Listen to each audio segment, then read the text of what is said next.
What if I told you there was a royal bloodline so powerful, the Vatican tried to erase it from history? A dynasty that vanished overnight, leaving behind whispers of divine secrets, forbidden relics, and a curse said to doom every ruler who followed. Stay with me, because in the next few minutes you'll uncover why kings, popes, and secret societies all feared the return of the Merovingians. Don't blink, because by the end of this story, you'll question everything you thought you knew about Europe's royal bloodlines. For centuries, a persistent whisper of a cursed lineage permeated the historical narratives of Europe. The Merovingian dynasty, once venerated as monarchs of divine provenance, vanished under enigmatic circumstances, bequeathing a legacy of concealed power and prophecies, anticipating their eventual resurgence.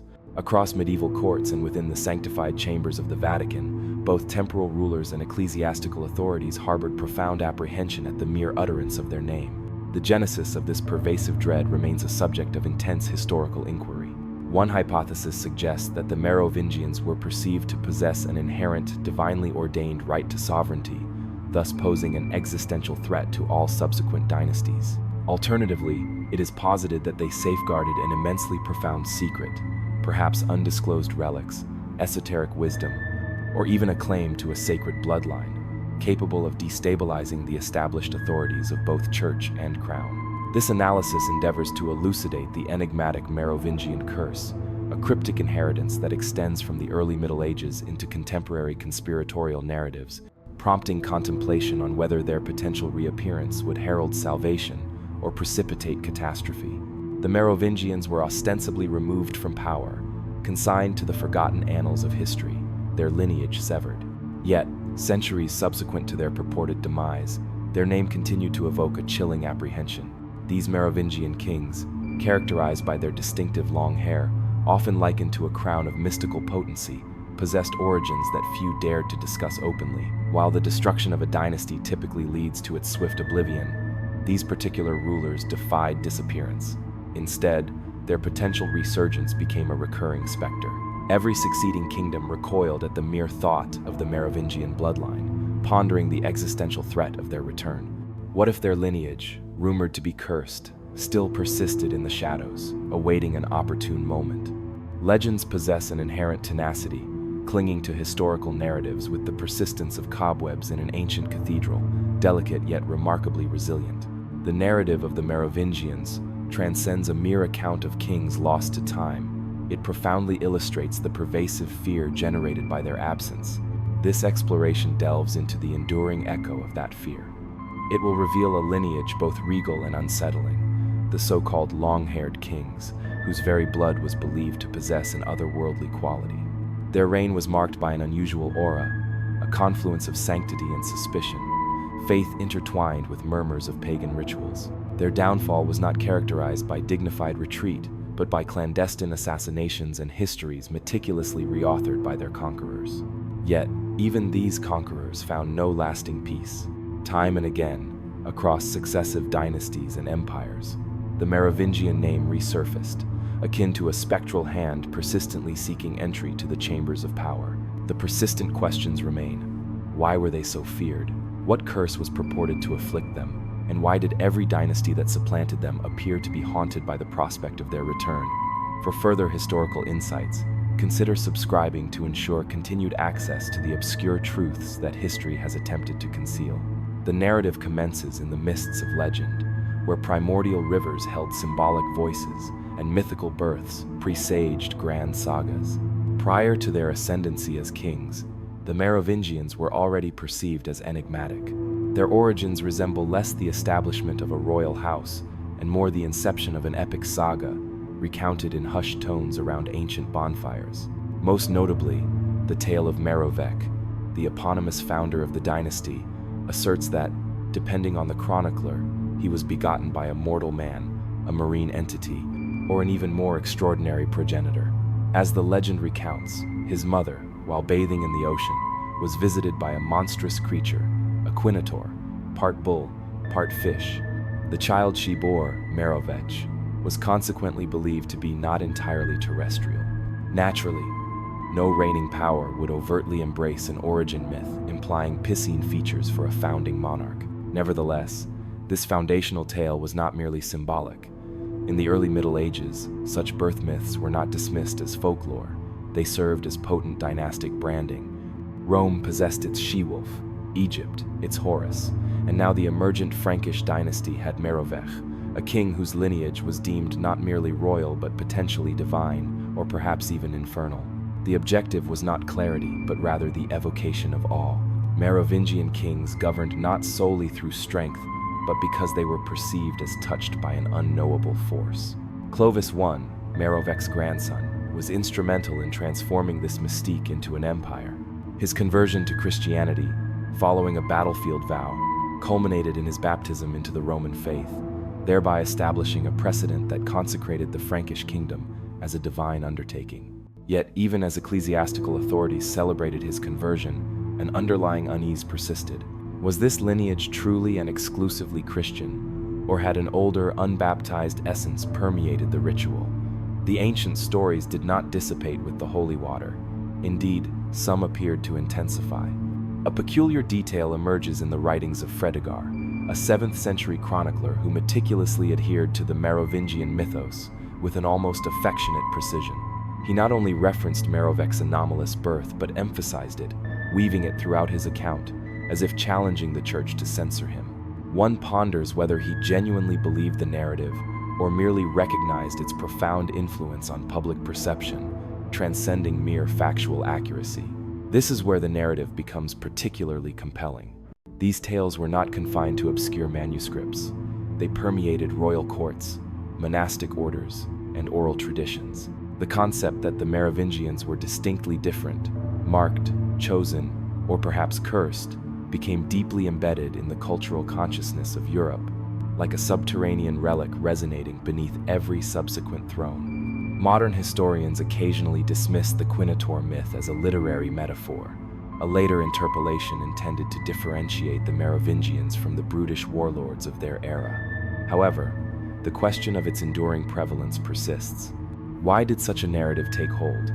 Why did this origin myth survive centuries of Christianization, papal redaction, and dynastic succession? Perhaps it captured a truth that rulers hesitated to articulate, that legitimacy was not always rational, and that power could originate from the most unusual bloodlines.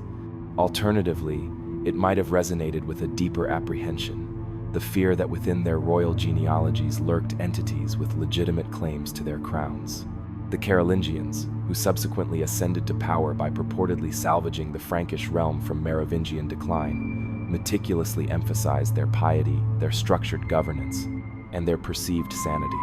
They favored orderly coronations executed according to established protocols, preferring kings who neither experienced prophetic visions nor adopted the distinctive long hair associated with the Merovingian prophets. Despite these efforts, they proved unable to eradicate the legend of Merovech. It persisted in the cultural periphery, resurfacing at inconvenient junctures, akin to a shallowly buried root fracturing the foundation of a grand palace. Adding to the enigma are early Frankish coins, rare and highly contested, which appear to bear aquatic symbols, waves, and hybrid creatures. Some numismatists contend these were merely regional designs, or Christian reinterpretations of older motifs. Others suggest they represented subtle acknowledgments of a legend deemed too perilous to explicitly name, yet too sacred to discard. Of course, scholarly consensus remains elusive. Some scholars propose that the Merovech myth was retroactively fabricated to justify dynastic succession in an epoch that often required supernatural explanations for monarchy. Others posit it as satire, a means to diminish Merovingian claims by portraying their progenitor as a beast. The debate persists, with neither faction fully extinguishing the narrative's persistent flame. The tale possesses an inherent tenacity, a myth that resists conformity, let alone extinction.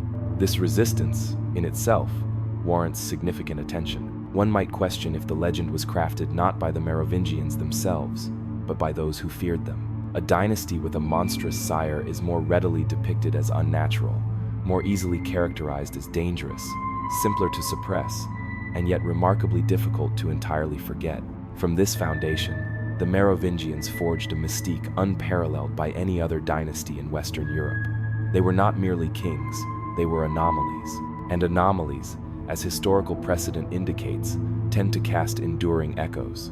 As the narrative progresses, it is prudent to retain the image of the sea beast and the waters from which Merovec purportedly emerged, for if there is one phenomenon dynasties dread more than rebellion, it is a bloodline that steadfastly refuses to be extinguished. Monarchs often wear crowns, but the Merovingians adorn themselves with something far more ancient: hair long, untamed, and weighty, akin to a ceremonial banner. Their flowing locks were not a mere aesthetic choice, but symbols of authority, incantation, and declaration.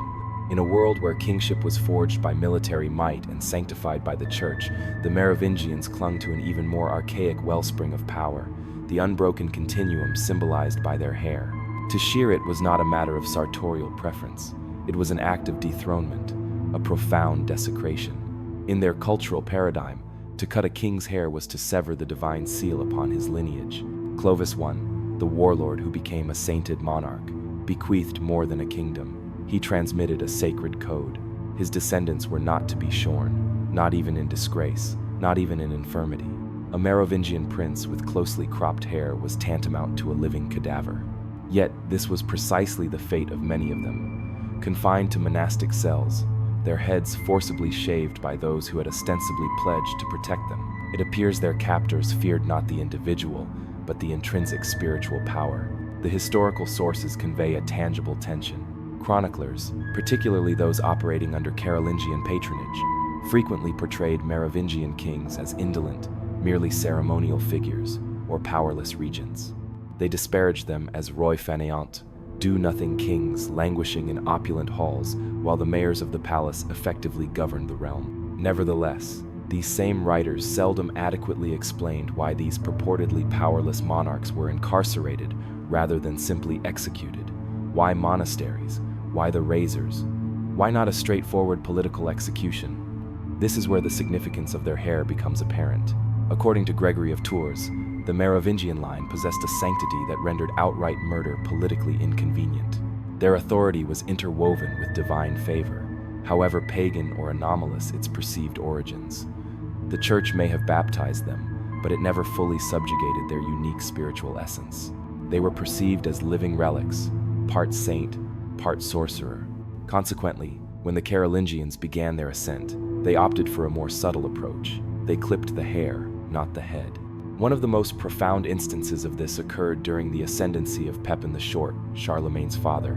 When Pepin sought papal endorsement to depose Childeric III, the last Merovingian king, the ritual was not execution but tonsure. Childeric was removed from his throne and confined to a monastery, his royal mane shorn away, his claim to sovereignty dissolved not by bloodshed, but by blade.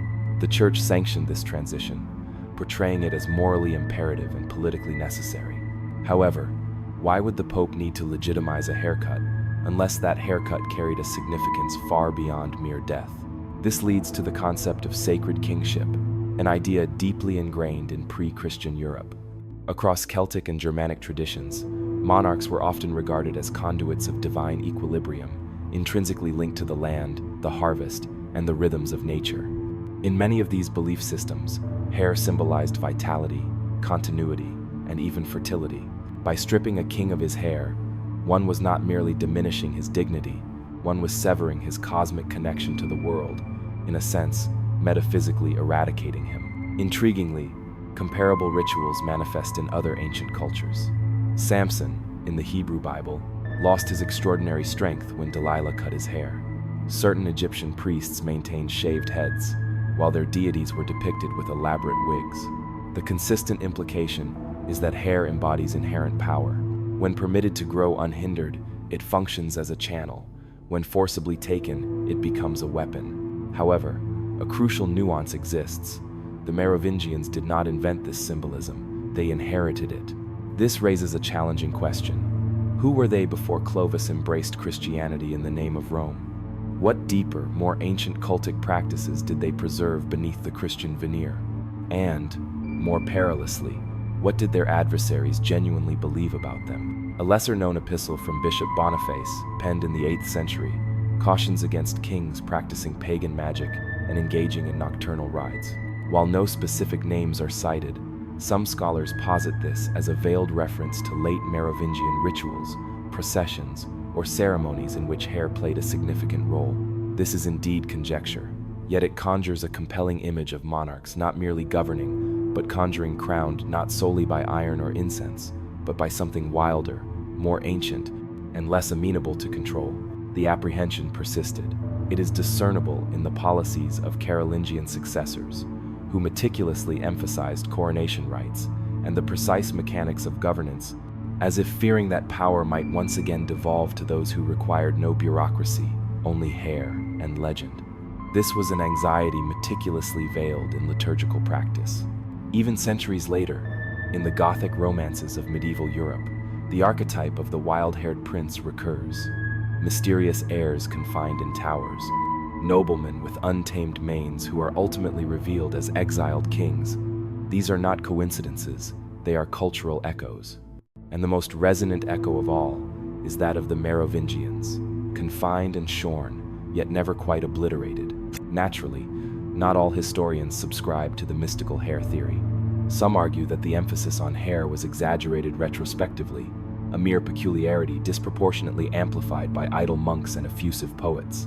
Perhaps, however, power frequently resides in symbols, and when symbols endure, particularly those intended for suppression, one must question who maintained their vitality.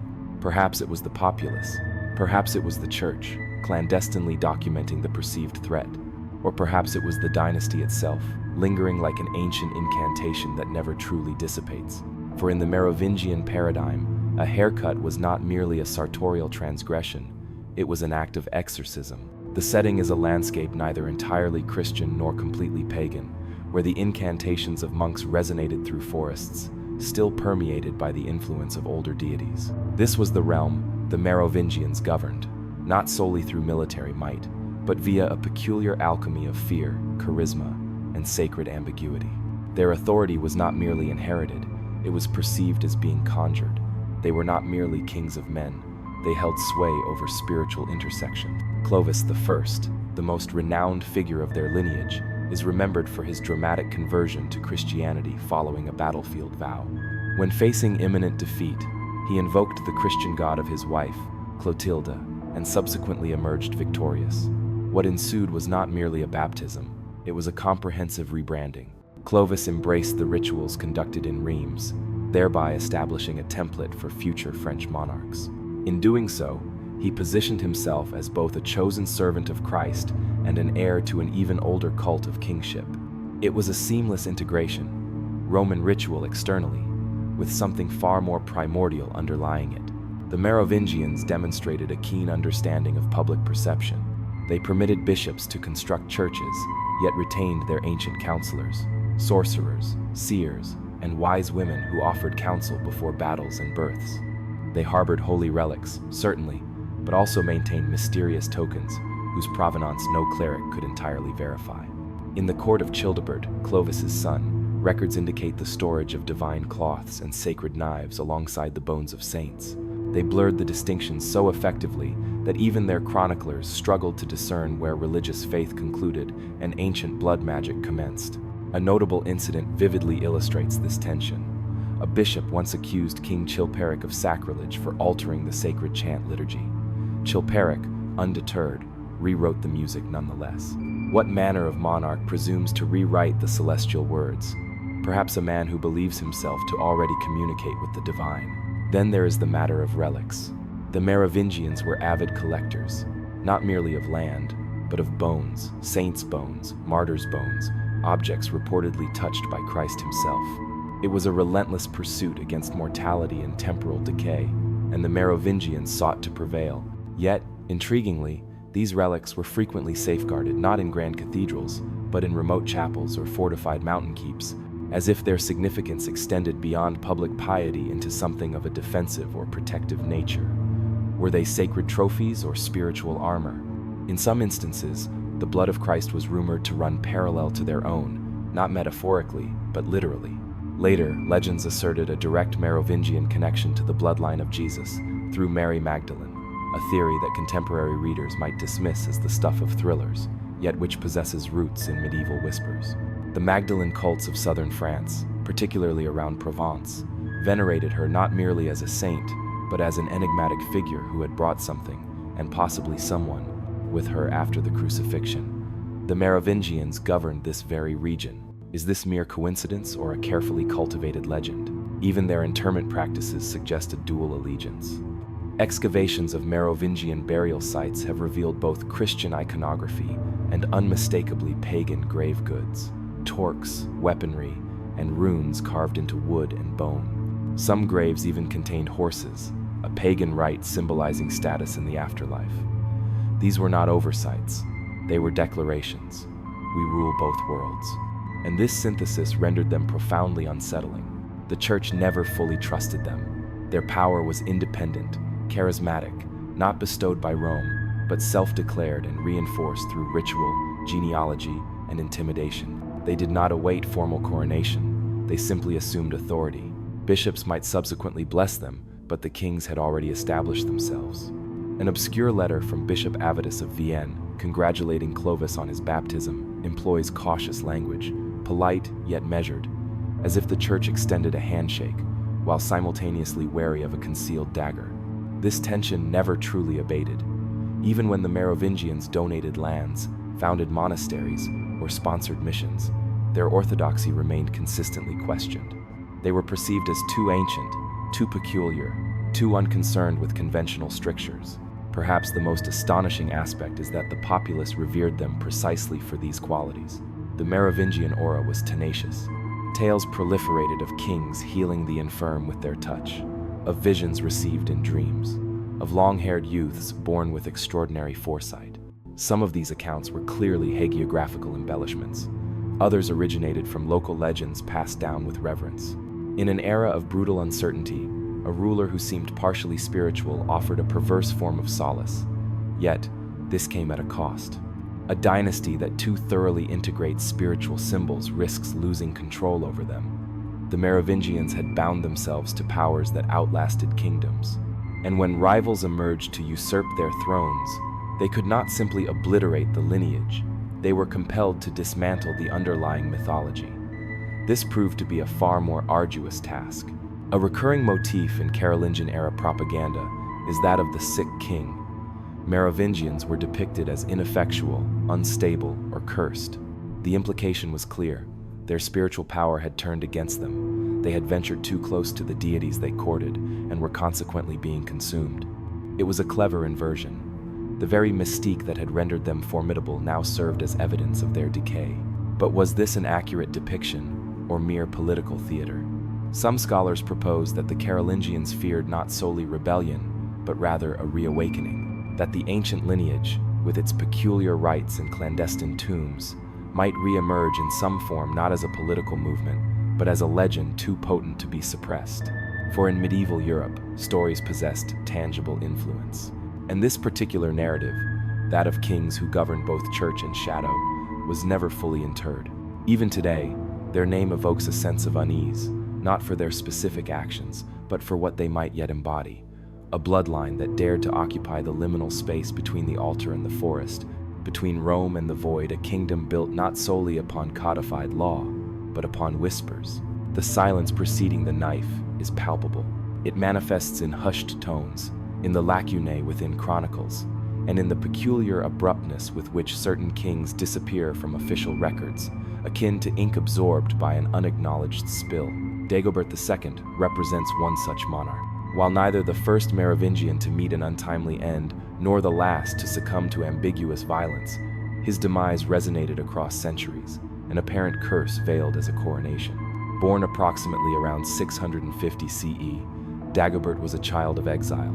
His father, Sigebert III, had died under suspicious circumstances, and the young boy was expeditiously dispatched to Ireland, purportedly for safekeeping. Was this a royal education among monks, or a discreet removal? The distinction in those tumultuous times was often as fine as a blade's edge. He returned years later, recalled by political factions eager to lend a Merovingian visage to their ambitions. The throne of Austrasia awaited, but tenuously. Dagobert's reign was brief, a mere whisper in the temporal continuum, yet a remarkably resonant one. He undertook the restoration of royal estates, resisted ecclesiastical overreach, and challenged Frankish nobles who had prospered amidst the instability of regency rule. Most significantly, he reasserted a perilous principle, that Merovingian kings owed their thrones neither to bishops nor to palace mayors. They governed by blood, by divine right, or perhaps by something even more ancient. One can readily imagine the ensuing reaction: unease, with eyes furtively glancing towards abbots and counts who had long preferred malleable monarchs confined within velvet cages. Local inhabitants reported miracles at his burial site, initiating pilgrimages. Within a few generations, the church had canonized him as a saint and a martyr, a spiritual king. Yet, if Dagobert was a martyr, what constituted his transgression? Who was responsible for his death? And, more curiously, why was sainthood the immediate subsequent step? Saints, after all, are typically martyrs to the faith, unless he perished not for God, but for something far more threatening: an unapproved kingship. The shrine at Stenay was subsequently suppressed, the site desecrated. Documents pertaining to Dagobert's cult were destroyed or concealed by whom, some suggest, the Carolingians, who were then in the process of constructing their own foundational mythos, one that excluded troublesome ghosts with royal claims and miraculous bones. Nevertheless, the legend did not perish. In fact, it burgeoned. Centuries later, the name Dagobert reappeared in coded texts and esoteric treatises, sometimes linked to the Grail legend, sometimes to secret bloodlines extending into Renaissance heresies. A 9th century poem makes veiled allusions to a king in the wood who returns not through military force but through silence, widely interpreted as a spectral echo of Dagobert. Contemporary historians debate the extent to which this constitutes legend layered upon coincidence. Perhaps Dagobert was merely another casualty of courtly power struggles, a monarch too independent for his own survival. However, even this explanation raises the question: why canonize him at all? Why transmute a political liability into a lasting legend?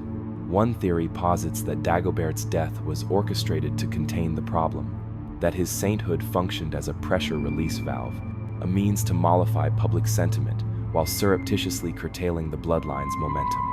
In this interpretation, his tomb became both a sacred site and a prison, confining not only the man, but the underlying concept he embodied. A few centuries later, that concept would resurface in the most intriguing of contexts: heretical sects, clandestine fraternities, and even papal nightmares. The persistent notion that Dagobert had a child, a surviving lineage, an unextinguished spark. Thus commences the whispered possibility that the Merovingian curse resided not solely in their demise, but in the pervasive apprehension that they never truly ceased to exist. Even today, the site of his assassination remains remarkably underexplored. Excavations have been limited, records scarce. Local legends persist, as they often do when a narrative is never fully concluded. Buried within these stories is a detail rarely cited by scholars: that Dagobert was reputed to wear his hair long until his end, even when other monarchs had been compelled to shear theirs. Was this a minor act of defiance, or a sign of something more profound?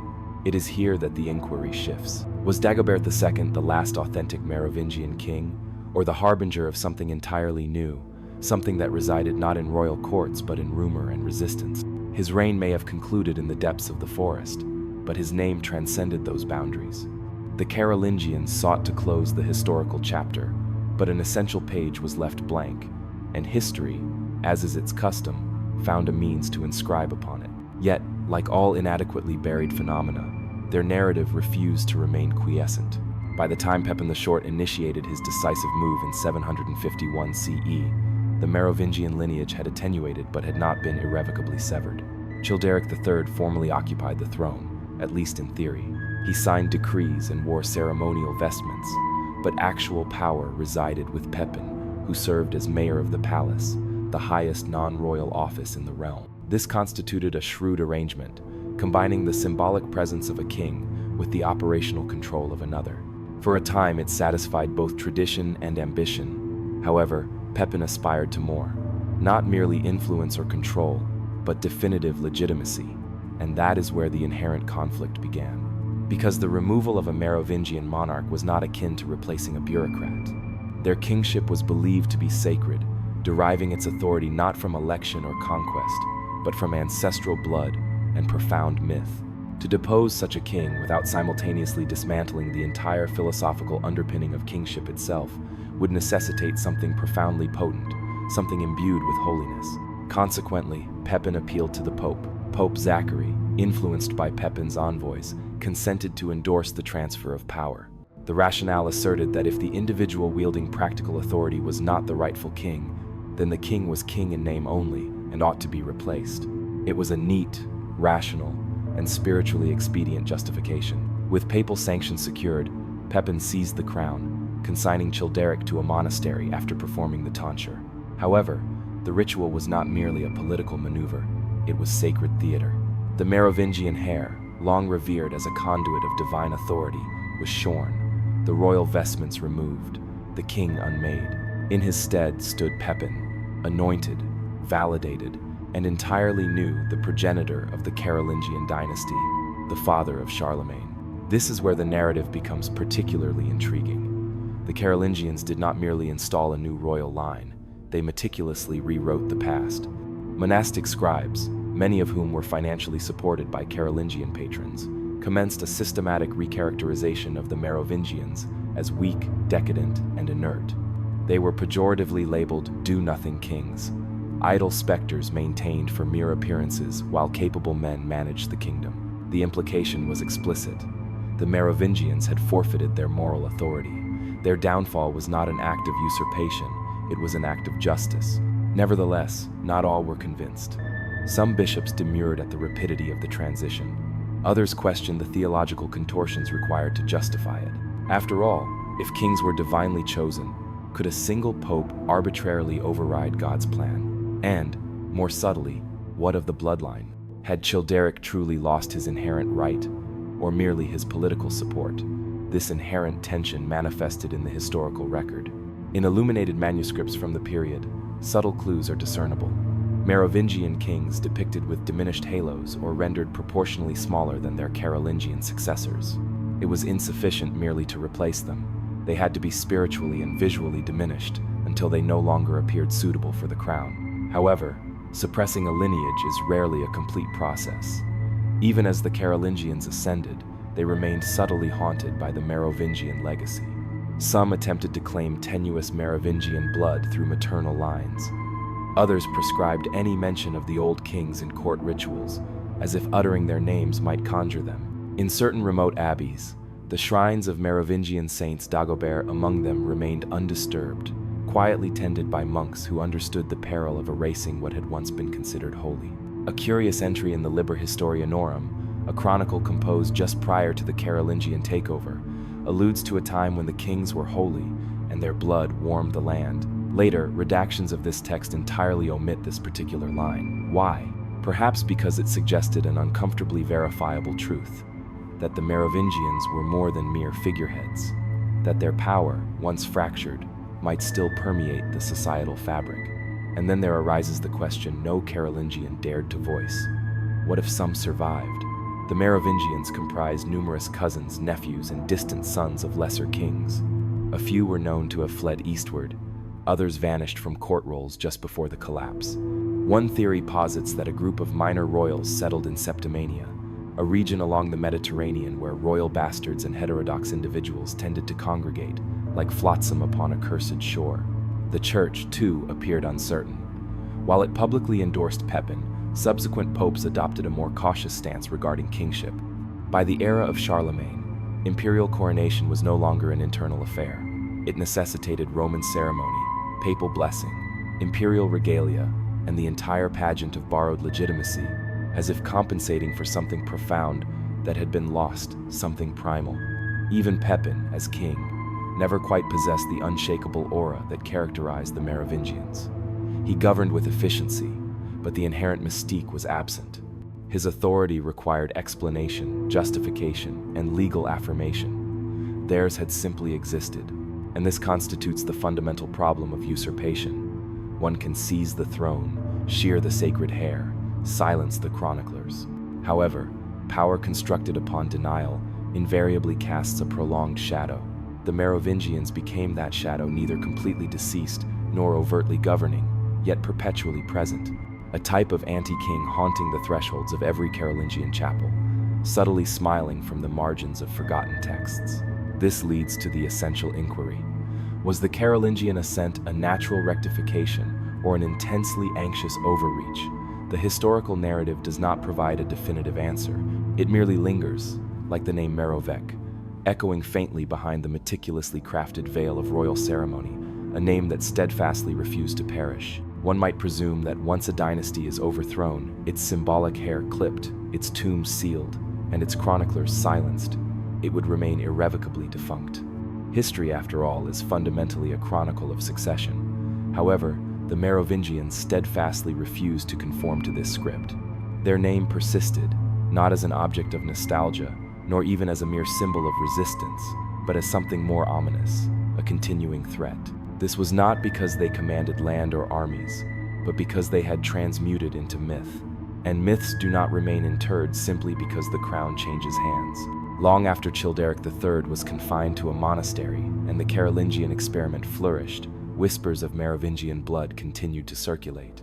These appeared in both peasant folklore and aristocratic genealogies. Nobles discreetly began tracing their ancestry back to Merovingian figures, not for any immediate legal power, but because it conferred a distinctive prestige that even Charlemagne could not rival, a spiritual inheritance, not bestowed by pope or council, but by something more ancient, and this profoundly unsettled the new monarchs. A striking illustration of this phenomenon originates from the Capetian era. Hugh Capet, the progenitor of the dynasty that would ultimately govern France for centuries, harbored his own insecurities regarding legitimacy. He was undeniably a powerful noble, and he had received episcopal anointment, yet he lacked the ancient royal bloodline. Consequently, the Merovingian name remained not merely a historical footnote, but a rival standard. A curious incident recorded in a 10th century annal describes Hugh being cautioned by an advisor against allowing certain relics into court, as they were believed to rekindle ancient loyalties.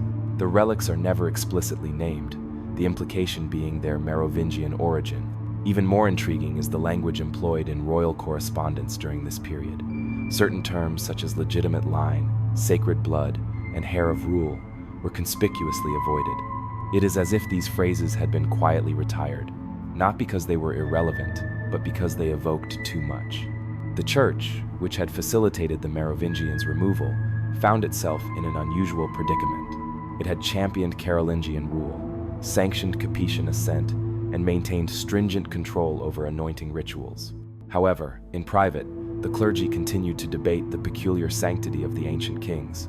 Bishops composed treatises on the symbolism of hair, on the divine right of kings, and, most revealingly, on the appropriate means of transferring power from one house to another without incurring charges of heresy. These were not inconsequential academic inquiries. They were surgical responses to a lingering ideological infection. Furthermore, there were the ghosts, both metaphorical and literal. Stories began to surface in monasteries and rural churches of visions.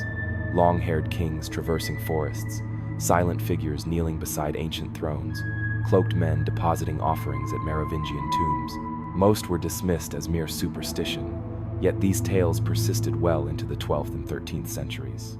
In the Abbey of Saint Denis, the royal necropolis, monks recorded inexplicable sounds near the tombs of Clovis and Dagobert.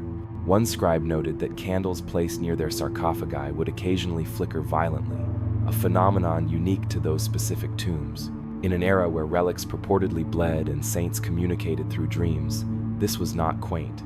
It was profoundly alarming, a sign that something had been disturbed, that perhaps the lineage had not been eradicated, merely displaced among the nobility. This phenomenon translated into a peculiar form of aristocratic caution. During periods of political instability, famine, rebellion, or papal schism, the idea of a Merovingian return resurfaced like a reopened wound. It was not a yearning, but a pervasive apprehension, a whispered "what if?" Not because anyone genuinely anticipated a legitimate heir emerging from the wilderness, but because the mere concept of such an heir destabilized the entire existing order. This is evident during the reign of Philip IV, the infamous Iron King. While he is renowned for his brutal suppression of the Knights Templar, few acknowledge his administrative crackdowns on genealogical records. Evidence suggests that royal archivists were ordered to revise, condense, and in some instances, destroy older family trees that contained conflicting royal claims. One scholar speculates that some of these may have included Merovingian bloodlines through illegitimate branches. Why erase such an ostensibly irrelevant lineage? Unless, of course, it was not irrelevant at all. Even across the English Channel, the Merovingian specter carried weight. During periods of Anglo-French antagonism, English chroniclers occasionally invoked the ancient kings of Gaul in pejorative terms. They described French monarchs as inheritors of a tainted line, a phrase whose meaning varied depending on the source, sometimes referring to Capetian rule, sometimes to Merovingian origins. In either case, it was consistently employed as an accusation, never a compliment. It is noteworthy that no other fallen dynasty inspired this particular kind of nervous reverence. The Visigoths, the Burgundians, even the Lombards none, left such an enduring residue. Only the Merovingians became a perpetual question mark, hovering at the periphery of every coronation. This is palpable in the language of royal oaths, which became increasingly lengthy and elaborate, as if overcompensating for an unspoken truth. This leads to the core question: why did every dynasty fear their return? It was not about military might. The Merovingians possessed none. It was not about popular revolt. Their name did not incite rebellion. It was about narrative. The Merovingians embodied an archaic concept of kingship, one not conferred, but innate. They were kings by essence, not by election, not even by ecclesiastical decree, and that rendered them ungovernable, uncontainable, because one can prohibit a crown and outlaw a title, but one cannot unmake a myth. Every dynasty that followed them, Carolingian, Capetian, Valois, Bourbon, confronted the same unspoken dread that somewhere in the hills, a man with long hair and anomalous blood might return, not as a claimant, but as a profound question, a question for which they possessed no adequate response. Imagine constructing a new kingdom from the vestiges of a haunted one. That is precisely what the Carolingians inherited, not merely land and title, but an unsettling silence, the kind that lingers behind tapestries, a throne imbued with echoes. It is one matter to overthrow a dynasty. It is quite another to perpetually reside in its shadow. And despite the banners, the bishops, and the battles, the Carolingians could never entirely dispel the sensation that the Merovingians had not truly departed. They were merely awaiting their moment. Initially, the new dynasty moved with self-assurance. Pepin the Short assumed the crown with papal endorsement, and his son, Charlemagne, expanded the empire into a vast dominion characterized by churches, schools, and orderly governance. He was crowned Emperor of the Romans. However, beneath all this Christian grandeur resided a peculiar disquiet, an anxiety that manifested not in explicit policy but in subtle habits, rituals, and omissions. Charlemagne, the preeminent Carolingian ruler, harbored an obsession with legitimacy, not mere power, of which he possessed ample, but an undeniable right to rule, and this preoccupation shadowed his reign like a flickering torch. For instance, Charlemagne meticulously reinforced anointing rituals. Not once, but multiple times throughout his life, he sought blessings, coronations, and affirmations first by local bishops, then by the Pope himself.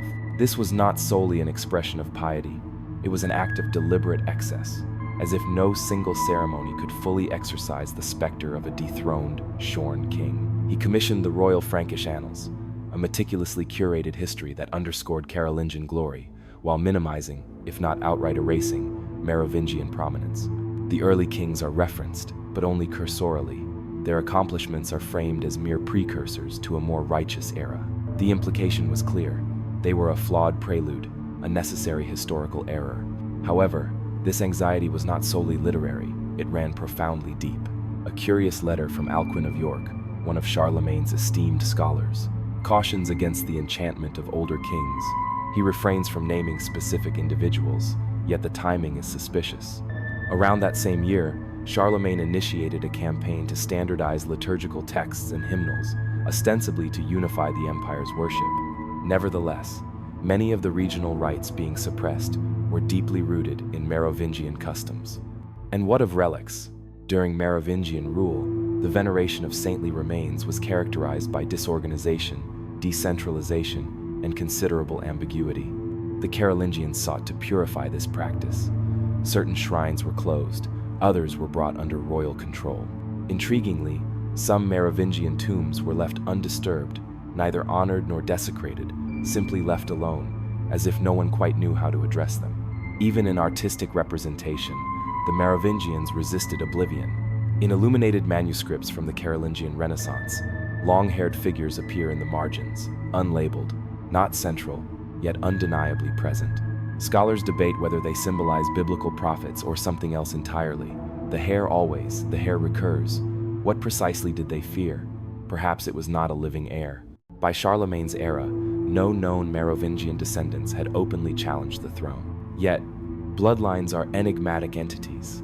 They do not require physical manifestation to pose a threat. All they demand is belief.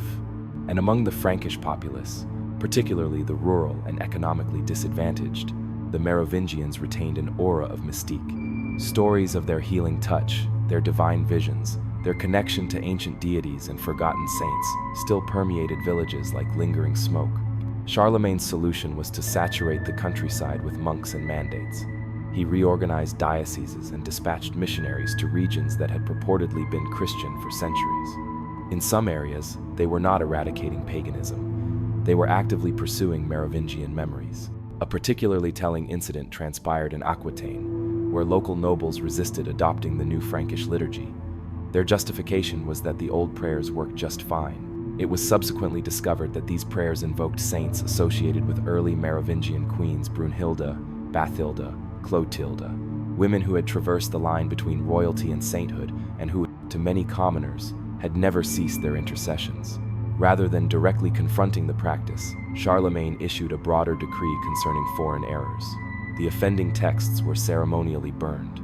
No names were explicitly mentioned, but again, silence conveyed its own potent message.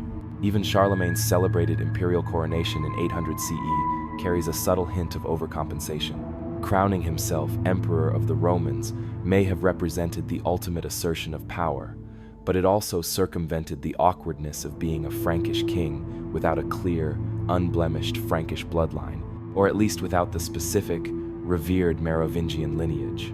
He leaned into the authority of Rome to escape the spectral influences of Gaul. But ghosts, by their nature, do not respect borders. A lesser-known detail about Charlemagne's death is that his body was interred in Aachen beneath the cathedral he constructed, but his tomb was designed not in the manner of a Christian martyr, nor even a Roman emperor. It emulated older Germanic traditions, with the body seated upright, sword in hand, almost as if he were waiting, watching. Among the relics buried with him was a fragment of the true cross. Why incorporate such a potent symbol into a tomb already replete with power? Perhaps, just perhaps, he harbored a fear that something would eventually seek him out. The Carolingians continued their rule for generations. Some were formidable, others enfeebled, yet none escaped the enduring shadow they themselves had inherited. The apprehension was not of rebellion or invasion, it was of resurrection, the dread that the ancient blood might seep back into the present, not through overt violence, but through memory, through whispers, through myth. One can conquer a kingdom, one can crown an emperor, but one cannot, irrespective of the number of books incinerated, persuade a populace to relinquish what they once held sacred. And the Carolingians recognized this. They governed with one eye fixed on the past, and both ears acutely attuned to footsteps that never quite materialized, yet always seemed on the verge of doing so. By the time the Capetians ascended to the French throne in 987 CE, the Merovingians had been officially defunct for over 3 centuries. Nevertheless, they somehow persisted, not in political documents or legal statutes, but in something far more destabilizing: the private contemplations of kings.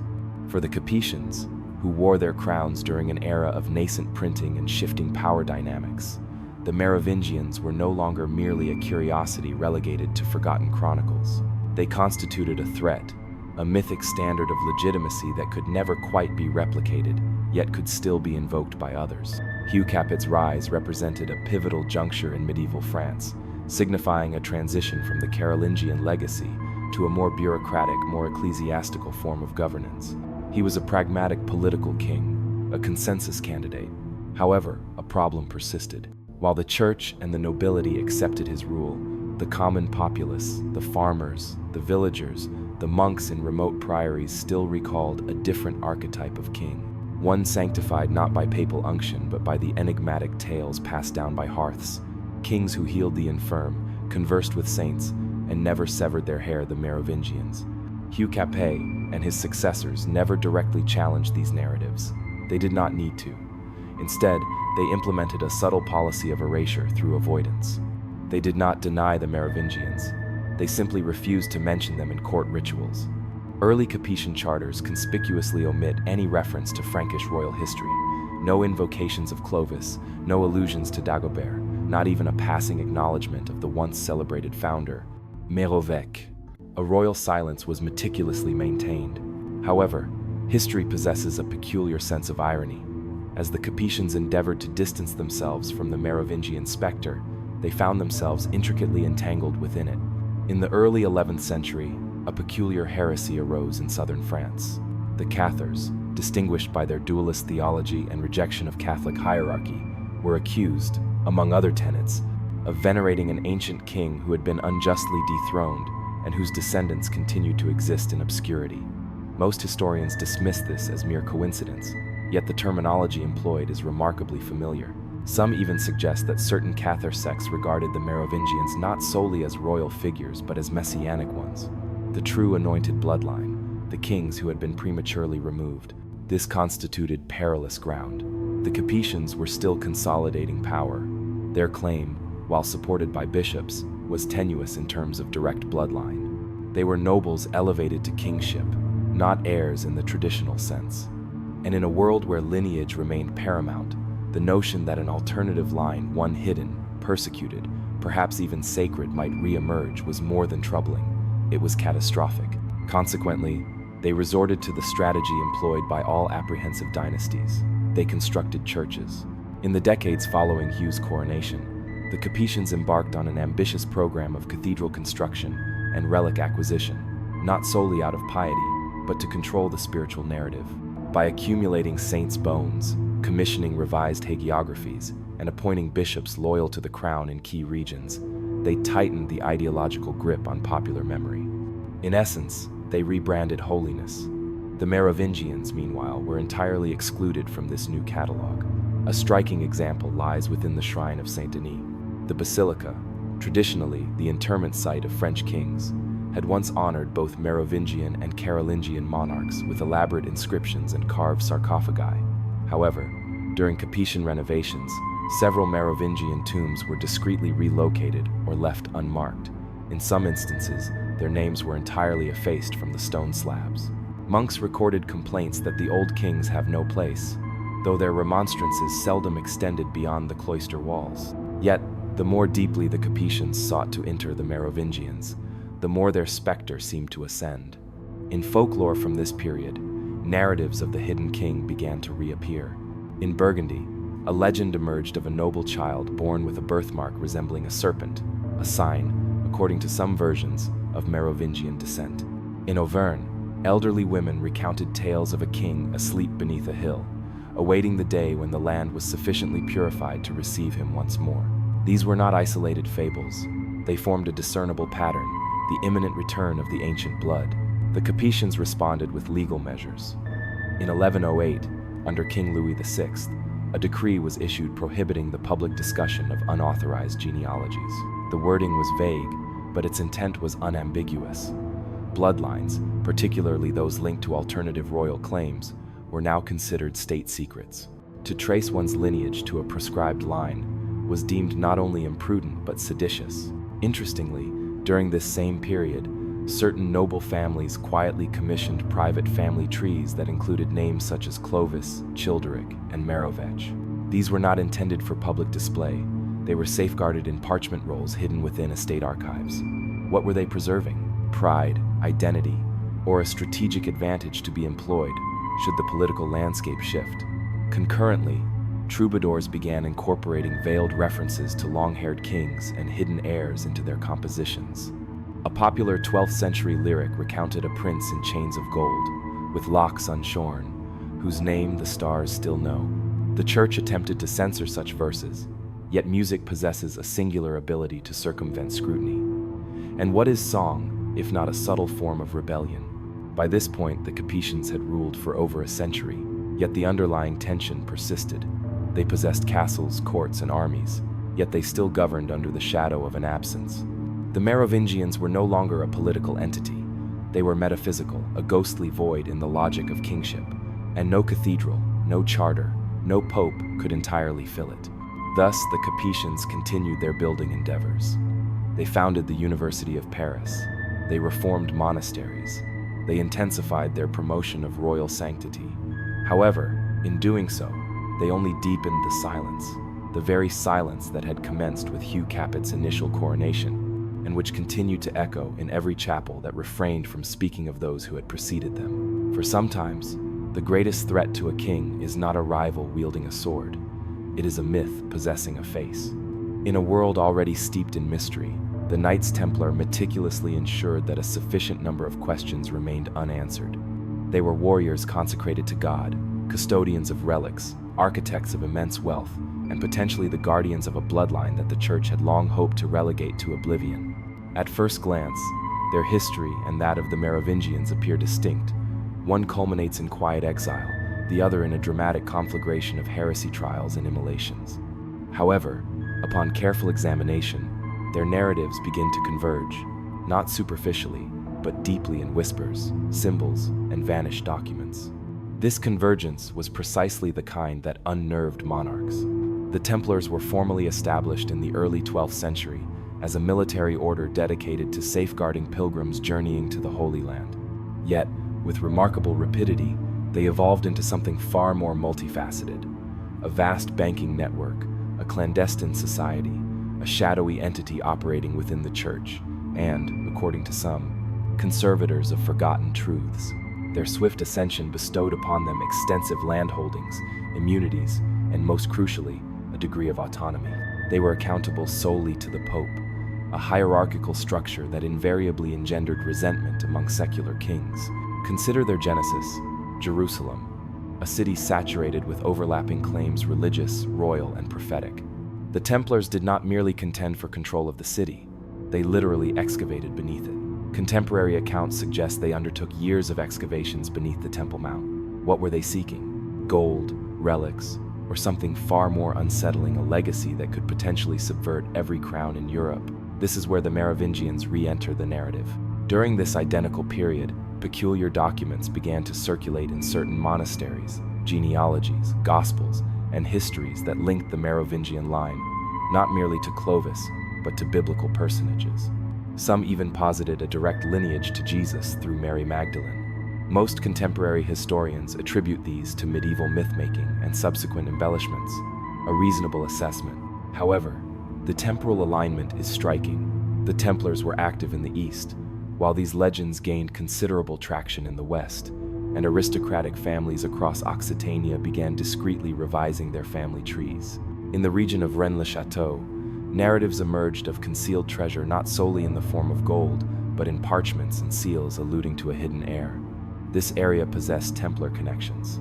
So too did nearby Languedoc, a region already associated with the Cathars and their discourse of a divine bloodline. And at the very nexus of these connections, the Templars were establishing commanderies, acquiring land, and recruiting nobles who possessed remarkably enduring memories. To the Church, the Merovingians were a ghost they had almost successfully interred. To the Templars, perhaps they represented leverage. One persistent theory, though unproven and never fully dismissed, suggests that certain Templars believed themselves to be protectors of a sacred royal line, not kings themselves, but rather stewards, custodians. If true, this would elucidate much. Their unusual reluctance to defer to monarchs, their coded symbols, their sudden, synchronized silence when pressed on matters of heritage. A particularly enigmatic document from the Chinon parchment, a 14th century Vatican record detailing the interrogation of key Templars prior to their dissolution, is highly relevant. In it, the knights deny worshipping false idols or conspiring against the Church. However, one line stands out. When questioned whether they had pledged allegiance to a king outside the recognized lineage, one knight reportedly responded, "Not a king, but a truth." The inquisitors did not pursue this comment, a prudent decision. Even their seals provoke scrutiny. A popular Templar emblem depicts two knights riding a single horse, typically interpreted as a symbol of poverty. However, some offer an alternative interpretation: two riders, one mount, two lines, one throne, implying either unity or guardianship. And then there is the matter of the Templar fleet. On the eve of their mass arrest in 1307, several ships reportedly vanished from La Rochelle.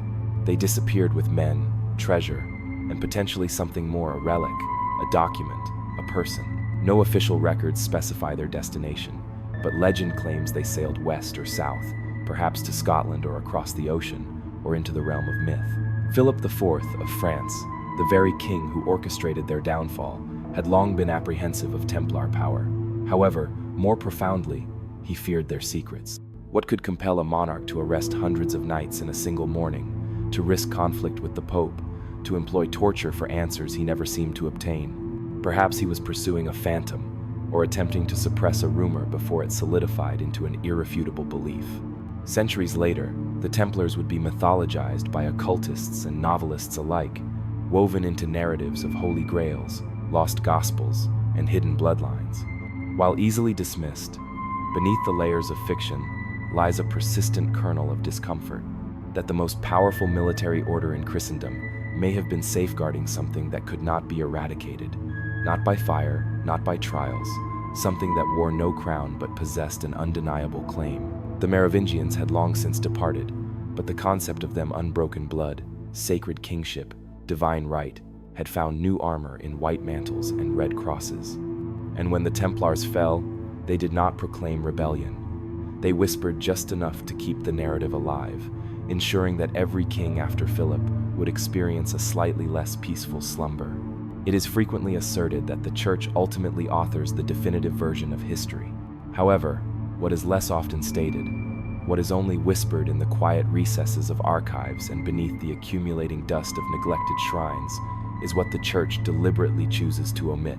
These include the gaps, the redacted names, and the subjects treated not as heresies but as mere inconveniences. Few names have been more meticulously set aside, more conspicuously unmentioned, than that of the Merovingians. One might anticipate that an entire dynasty, particularly one that governed during the critical Christianization of Europe, would be a celebrated subject in papal records. After all, Clovis the first Frankish king to convert, baptized by Saint Remigius, in a ceremony that would subsequently serve as the paradigm for every French coronation. His acceptance of Catholicism played a pivotal role in fully integrating Gaul into the Christian fold. This alone should have elevated the Merovingians to heroic status within the Church's historical narrative, perhaps even as saints. Instead, profound silence prevails. In Vatican archives, the Merovingian name appears only when strictly necessary, and even then, reluctantly. Official church chronicles from the early medieval period conspicuously favor the Carolingians. Popes refer fondly to Pepin, Charlemagne, and Louis the Pious, but their letters and records seldom dwell on the preceding dynasty. When Clovis is mentioned, it is brief. When his descendants appear, it is often in tones of disappointment or, more commonly, omission. The unspoken message is clear. They existed, but we choose not to acknowledge them. Why this reticence? Perhaps it stemmed from discomfort. The Merovingians embodied a form of kingship that did not require papal sanction. They asserted authority not from Rome, but from within, from blood, from legend, from something that predated both Christian dogma and imperial approbation.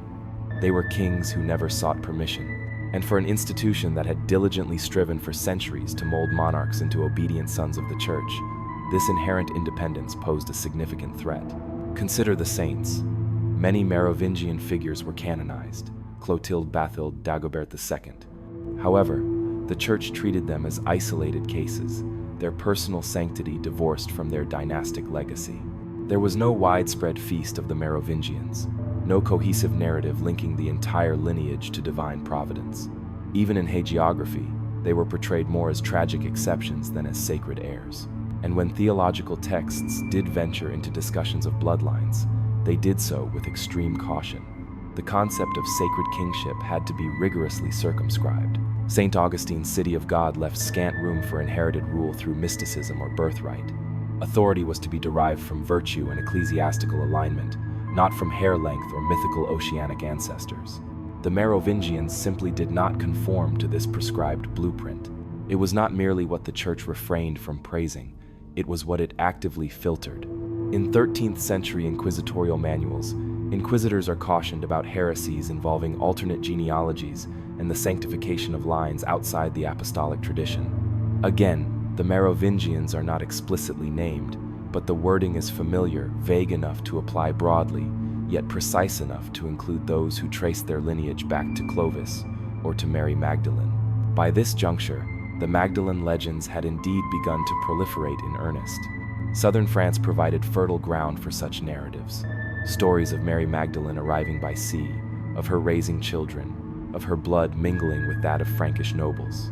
These narratives were dangerous, not because they undermined theology, but because they created the potential for a parallel legitimacy.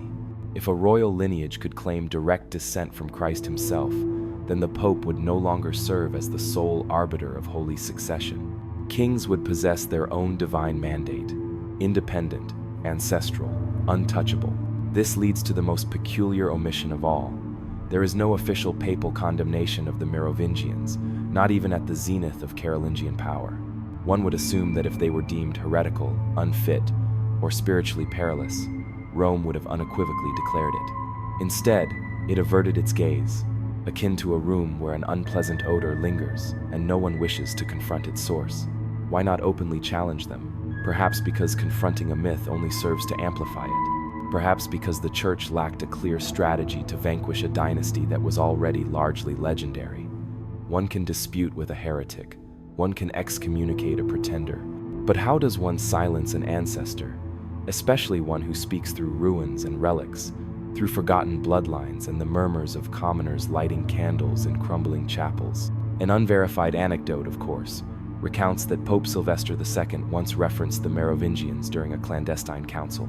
He reportedly stated, "Their bones are silent, let them remain so." If true, this is remarkably telling not an assault, not a condemnation, but a strategy of containment. Yet, bones possess an inherent capacity to generate resonance. Even into the Renaissance, church documents exhibit a curious reticence regarding the Merovingian period. Papal letters discuss Charlemagne's legacy in glowing terms, but seldom venture into the more distant past. When the Vatican commissioned genealogical trees of Christian monarchs, Merovingian names are present, but often in smaller script or relegated to the periphery, as if partially recognized but not fully embraced. The message, once again, was to acknowledge the history, but not to scrutinize it too closely. And perhaps that was the fundamental apprehension, for beneath the silence lay a question the Church never publicly answered. What if the Merovingians were right? Not in doctrine, not in politics, but in essence. What if power could emanate from a source the Church did not control? What if holiness, true, inherited, untamed holiness, had once manifested in the physical forms of kings who owed no allegiance to Rome? What if it continued to do so? If history had been content to allow Dagobert II to languish in a martyr's unmarked grave, folklore pursued alternative plans. His demise, however quiet and efficient, ignited something the Carolingians had not anticipated. Not outrage, not war, but rumor. The kind of rumor that transcends centuries a murmur, asserting that Dagobert did not perish in solitude, that his lineage, his blood, did not terminate in the forests outside Stene, and that someone, somewhere, still walked with that name secretly woven into their very being. The official narrative, naturally, remains straightforward. Dagobert was assassinated during a hunting expedition. No heirs followed. The Merovingian claim withered with him a definitive end. However, definitive endings are rare in royal history, and even rarer in legend. Within decades of his death, stories began to circulate that Dagobert had secretly fathered a son, perhaps born in exile or within the protected confines of a monastery, a boy spirited away before the blade fell. By the 9th century, these tales had taken root in monasteries across Austrasia and Septimania. Monks meticulously copied obscure genealogies that abruptly concluded with question marks, hinting at a child who escaped westward, reared in clandestine isolation among loyalists who continued to revere the long-haired kings. One text, preserved in fragments at the Abbey of Moissac, cryptically refers to the sprig of Merovec planted anew in stony soil. Whether this was metaphor or code remains unknown. But as generations passed, the narrative steadfastly refused to die. Instead, it burgeoned, enshrouded in secrecy, reshaped by local traditions, and transmitted orally like a sacred relic no one dared to openly display. In southern France, villages whispered of a lost royal who healed animals with his touch. In Languedoc, ballads were sung of the king beneath the mountain, a child with golden hair hidden in caves by holy men. These were not merely bedtime stories. They constituted acts of quiet defiance against the official historical account. More perilously, they offered hope not for revolution, but for the preservation of memory, a reassurance that the ancient blood still pulsed somewhere, unseen yet undefeated. The nobility naturally took notice. In the 11th and 12th centuries, several families in the Pyrenees and Provence began asserting tenuous claims to Merovingian descent, not loudly, but with sufficient confidence to unnerve archivists. Charters appeared, tracing lineages back to a Dionysius or a Clodomar, vague names that bore an uncanny resemblance to Merovingian princes. Some scholars believe these were fabrications. Others suspect they were fragments of a jigsaw puzzle that no one dared to complete. Then came the Priory of Sion. While much of what is currently associated with the Priory, particularly modern conspiracy theories, is intricately woven with myth and manipulation, buried beneath these fabrications lies something stranger, a persistent consistency. Across centuries, disparate sources, monastic orders, noble records, even royal correspondence reiterate the same claim that the Merovingians did not die, they vanished, and that someone, a particular family, was entrusted with safeguarding the lineage. The Templars, too, reappear in this context. In several regions associated with both the Order and Merovingian lore, Templar commanderies were established near shrines dedicated to Dagobert. Coincidence is possible. However, in a world where geography and theology frequently intersect, these placements appear more like markers, quiet beacons for those who possess the acumen to interpret the map. There is one particularly strange tale from Rennes-le-Château, long before it became the subject of contemporary obsession, that of a priest who, while renovating the church, discovered an ancient charter. The document reportedly contained Merovingian symbols, names lost to official history, and references to the sleeping line. The priest allegedly disappeared the document shortly thereafter. What remains today is folklore, conjecture, and a suspicious silence from diocesan authorities who have never fully clarified why the local archives underwent a reorganization shortly after these events. Even the Vatican appears to have played a role. In 1751, a Jesuit historian named Abbé Martin attempted to publish a treatise linking certain French noble families to Merovingian ancestry. The manuscript was never released. The printing press he commissioned was raided, and Martin was reassigned to a remote outpost in Corsica. His surviving notes, sparse as they are, contain only a cryptic phrase. The line survives, but the world is not ready. This begs the question, ready for what? Because the legend of Dagobert's heirs is not merely a romantic fable, it is a theological predicament. If the Merovingians were more than just kings, if they were sacred, even partially divine, then their survival poses a threat not only to existing dynasties, but to established dogma. They represent a kingship beyond the church's control, a bloodline that requires no coronation, no anointing oil, no papal seal. That idea is profoundly dangerous, so dangerous that ignoring it may have appeared safer than confronting it. And perhaps that is why the legend never truly left the fringe. It was never fully embraced, yet never entirely denied. It lingered in a liminal space between faith and politics, between memory and myth. To this day, no definitive proof has materialized. No verified descendant has stepped forward with documents, DNA, or divine right in hand. And yet the story persists, not because it is proven, but because it resists annihilation. Because somewhere in the French countryside, there remain tombs with effaced inscriptions, coats of arms with unexplained crescents, priories with forgotten relics, and children born into noble families whose names resonate peculiarly with those of long-buried kings. Perhaps Dagobert's son never truly lived, or perhaps he never truly died. Initially, it was not labeled a curse. It manifested as a discernible pattern, a subtle repetition, kings succumbing prematurely, lineages abruptly terminating, heirs disappearing, thrones slipping away not due to incompetence, but due to something heavier, something intrinsically persistent.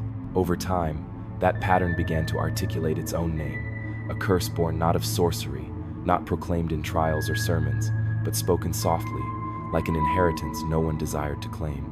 The earliest intimation of this phenomenon originates not from a theologian, but from Adso of Montier-en-Der, a monk writing in the 10th century. He composed a treatise on the Antichrist, a typical subject for the era, but embedded within it is an unusual digression. He describes an ancient and burdened royal lineage whose descent was veiled in sorrow. He refrains from explicitly naming the Merovingians, yet his description of long-haired kings, anointed in blood and fate, is unmistakably indicative. To him, their lineage represented less a legacy and more a dire warning. But what does it signify for a dynasty to be cursed? One might envision supernatural retribution, plagues, famine, divine wrath. However, the Merovingian curse was more elusive.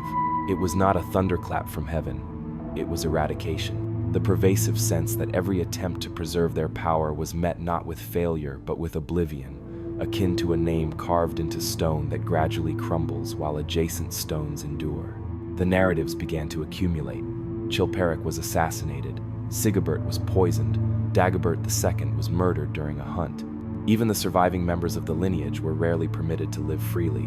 Most were confined to monasteries, their hair shorn, their identities subsumed by monastic robes and silence. The dynasty was never toppled in a single glorious battle. It was systematically dismantled, piece by piece, until it vanished like mist at dawn. Yet, people still took notice. Peasants in Austrasia spoke of the weeping kings, rulers whose countenances were perpetually turned towards loss. In Burgundy, a tale emerged of a Merovingian prince cursed to wander beneath the earth, neither living nor dead, until his name was fully restored. These were not merely spectral narratives, they were echoes of a truth too subtle for historical texts, yet too tenacious to dissipate. The Church, too, perceived this underlying dynamic. While it never formally acknowledged any such curse, it frequently avoided the subject altogether. When compiling lists of saints, bishops routinely omitted Merovingian names, or else recontextualized them under less controversial legends. The canonization of Dagobert II was discreetly understated. His feast day faded into obscurity. Even the hagiographies of Clotilde and Bathilde were revised to emphasize their personal virtue rather than their royal lineage. What renders this all the more peculiar is the frequency with which the term curse appeared outside of formal religious writing. It surfaced in troubadour songs, in noble correspondence, and in the marginalia of court documents. A 13th century manuscript discovered in the Abbey of Fleury contains a curious scribbled note beside a passage on Clovis. Their line bore the stain, each generation paid the price. No further explanation is provided, merely a marginal comment, like a dropped key. Some interpreted the curse as divine punishment that the Merovingians, by amalgamating pagan rituals with Christian rule, had invoked divine wrath upon themselves. Others believed the curse to be man-made, a political hex, if you will, that the Carolingians and the Church orchestrated such a potent smear campaign that it became self-fulfilling. And then there are those discreet scholars, eccentric monks, and wandering mystics who posit that the curse was something more profound, not a punishment but an inherent condition, suggesting that the Merovingians were never destined for prolonged existence. One of the most striking suggestions emanated from Jean d'Arreau, a 14th century bishop, in a sermon preserved only in fragments. He cautioned against bloodlines too close to heaven, whose fall would always echo louder than their rise. He characterized the Merovingians not as sinners, but as those who came too early and too whole, a poetic articulation implying that they did not fail, but rather were not permitted to succeed. And still, their narrative continues to flicker. In the Renaissance, when genealogy gained popularity among the nobility, a peculiar trend emerged. Families would proudly assert descent from Carolingians or Capetians, but rarely, if ever, from Merovingians, not because it was impossible, but because it was deemed ill-advised, as if invoking the name might attract unwelcome attention, not from the Church, but from something more ancient. Even the art of the period subtly alludes to it. In tapestries and illuminated manuscripts, figures resembling Merovingian kings long-haired, cloaked in gold and sorrow, often appear near depictions of judgment, exile, or ruin, always observing, always set apart. They do not demand retribution, they do not speak, they simply remain present, yet peripheral. This brings the inquiry back to the fundamental question: was it truly a curse, or was it fear, meticulously layered over centuries until it solidified into legend?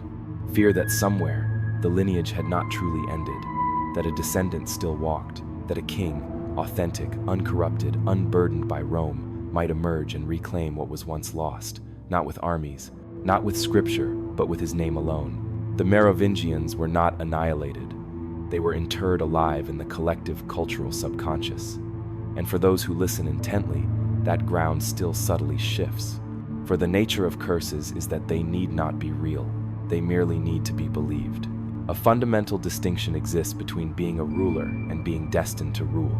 This subtle, elusive, and perilous difference permeates the concept of kingship in medieval Europe, running like a golden thread through its fabric. At the core of this distinction lies the question of blood, not merely biological inheritance or genetic lineage, but sacred blood, an invisible birthright capable of sanctifying a crown or condemning it. It is within this liminal space between throne and altar that the Merovingians resided most uncomfortably, for they did not merely rule, they were kings in essence, in flesh and in myth, and no succeeding dynasty could ever truly replicate what they intrinsically possessed. The Merovingians required no papal coronation to legitimize their authority. Their power was innate, inherited from a source far more ancient than Rome. It resonated through their distinctive long hair, their unique rituals, and their rumored prophetic visions.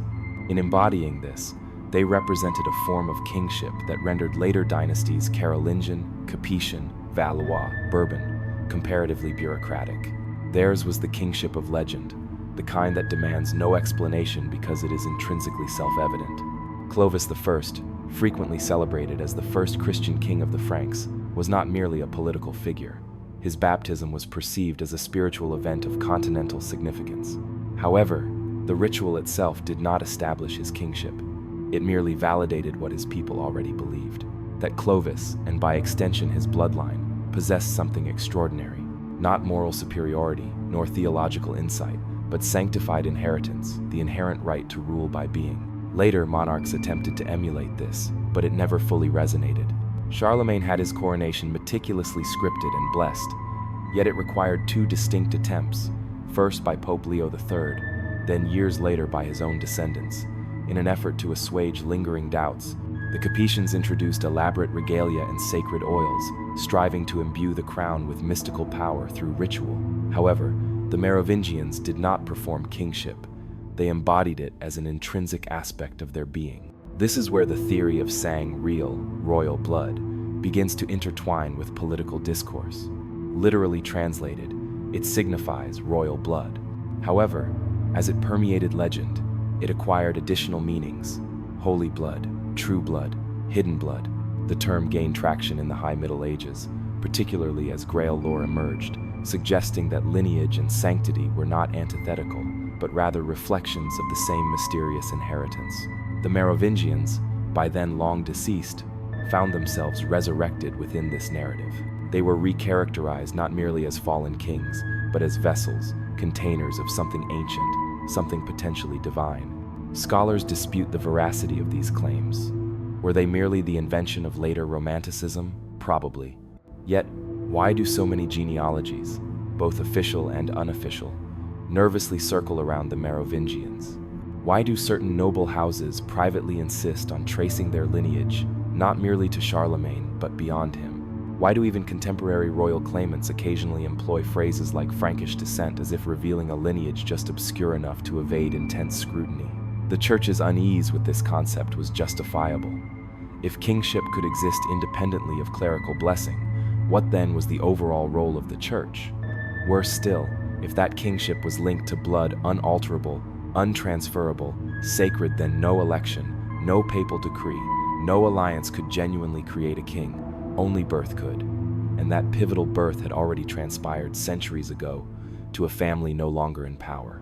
This tension is discernible in royal iconography.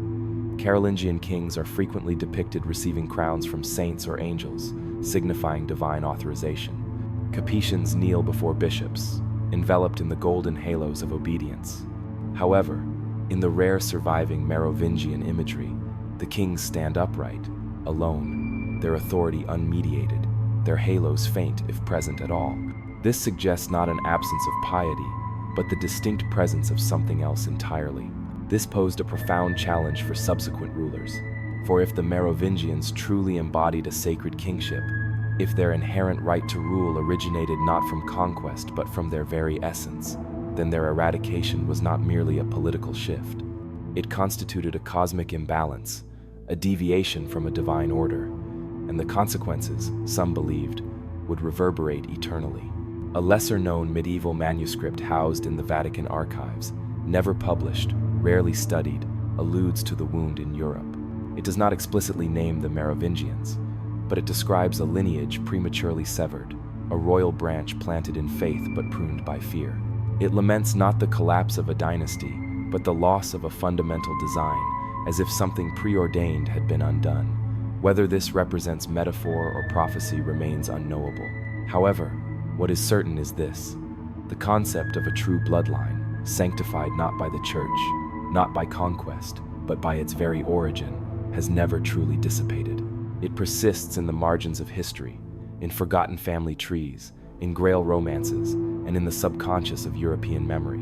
And the Merovingians remain at its nucleus not because they governed wisely, not because they were morally righteous, but because they carried something that terrified both kings and bishops alike. A form of power that could not be seized, only inherited. A crown not fashioned from gold or anointed with oil, but intrinsically composed of blood. And blood, as history repeatedly demonstrates, is remarkably difficult to permanently enter. Prophecies in medieval Europe were never merely predictions. They functioned as weapons, warnings, and occasionally as discursive safety valves for truths deemed too dangerous to articulate openly. They circulated through courts and cloisters alike, often delivered in enigmatic riddles, visions, or conveniently discovered scrolls. And one thematic element, more than any other, seemed to consistently disrupt the established equilibrium of kingship: the anticipated return of the Merovingians. This phenomenon did not commence with a dramatic pronouncement. It began, as such narratives frequently do, in subtle allusions embedded within apocalyptic texts. In a 7th century manuscript attributed to the pseudo-Methodius tradition, a veiled reference appears to a lineage cast out whose hair shall grow long again in the days of reckoning. Most scholars interpret this metaphorically, as a poetic device signifying disorder. However, others, possessing an acute awareness of subtext, interpret it distinctly. Hair constituted the Merovingian emblem, and to suggest its resurgence was not merely political, it was eschatological. As centuries elapsed, the prophecies acquired greater specificity. In the 11th century, a monk named Ralphus of Trier documented a dream in which a blood-red star descended over Gaul, and a hidden king emerged from beneath the earth, bearing a sword untouched by priests. The church experienced a surge of panic. Kings fled, and the populace knelt before a figure shrouded in shadows, bearing a name no one dared to utter. The dream was dismissed by his superiors. Nevertheless, the parchment survives, and the implication that a long-interred royal figure could destabilize the entire established order was not lost on its readers. These were not isolated occurrences. In Provence, troubadours spoke of the rex inexpectatus, the unexpected king, a man of noble birth, concealed since childhood, who would return during Europe's darkest hour. Some versions depicted him as a direct descendant of Clovis. Others, more cryptically, referred to him as the last of the wound, a peculiar yet familiar phrase for those acquainted with the narrative of a bloodline fractured but not terminated. Church authorities occasionally responded with subtle measures. Theological treatises were composed to assert that all legitimate authority must originate from apostolic succession and papal approval. However, the very necessity of reasserting such claims hints at an underlying unease. If the concept of a returning Merovingian king were mere fiction, why address it at all? Then the Grail stories emerged. Chrétien de Troyes, Wolfram von Eschenbach, and others enveloped the Grail in chivalric romance, cloaking it in tales of knights and quests. Yet, beneath the armor, a quieter theme resonated: bloodline. In Parzival, the Grail is not merely a cup, it is a vessel, and only individuals of a specific lineage are permitted to guard it. Some interpretations directly point to a Merovingian subtext, that the Grail, in its mystical manifestation, serves as a metaphor for sacred blood, and that the rightful king who will restore equilibrium to the land must be born of this lineage. By the 13th century, the concept had matured into a prophecy with discernible implications.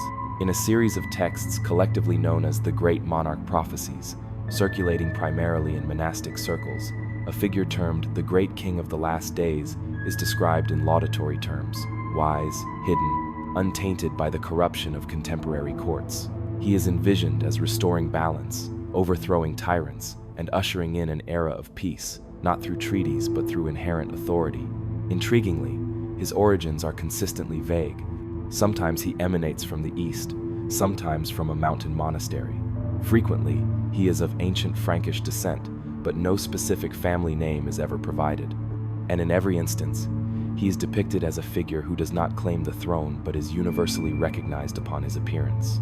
This motif bears a striking familiarity, almost Merovingian in its essence, the idea that kingship requires no external validation when it manifests.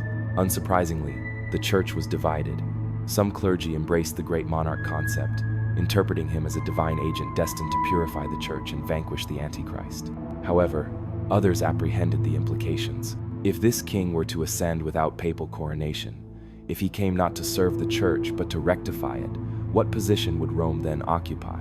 It is not difficult to discern how this figure, irrespective of whether he wore Merovingian robes, carried their spectral presence. Even secular monarchs took note. During periods of crisis, famines, invasions, dynastic collapse, rulers from France to Austria reportedly consulted their advisors regarding the hidden line. This was not because they believed in its military capabilities, but because they feared its symbolic power. A single charismatic figure with the appropriate narrative could unravel kingdoms constructed upon weaker myths. A letter from a 15th century French nobleman to his bishop, preserved in fragments, pleads, "If the king beneath the mountain is real, we must find him first or silence those who seek him." No context is provided, and no reply survives. Yet, the paranoia permeates the document. Subsequently, the rumors began to assume a modern form. In the aftermath of the French Revolution, pamphlets circulated claiming that the bloodline of Dagobert II had endured in the south, concealed among noble families who preserved ancient crests in locked drawers. Napoleon, some whispered, had meticulously searched for such lineages, either to eliminate them or to co-opt them. By then, the church had entirely ceased addressing the issue. Its silence, once calculated, now conveyed uncertainty. For here is the truth. Prophecy does not necessitate fulfillment to wield power.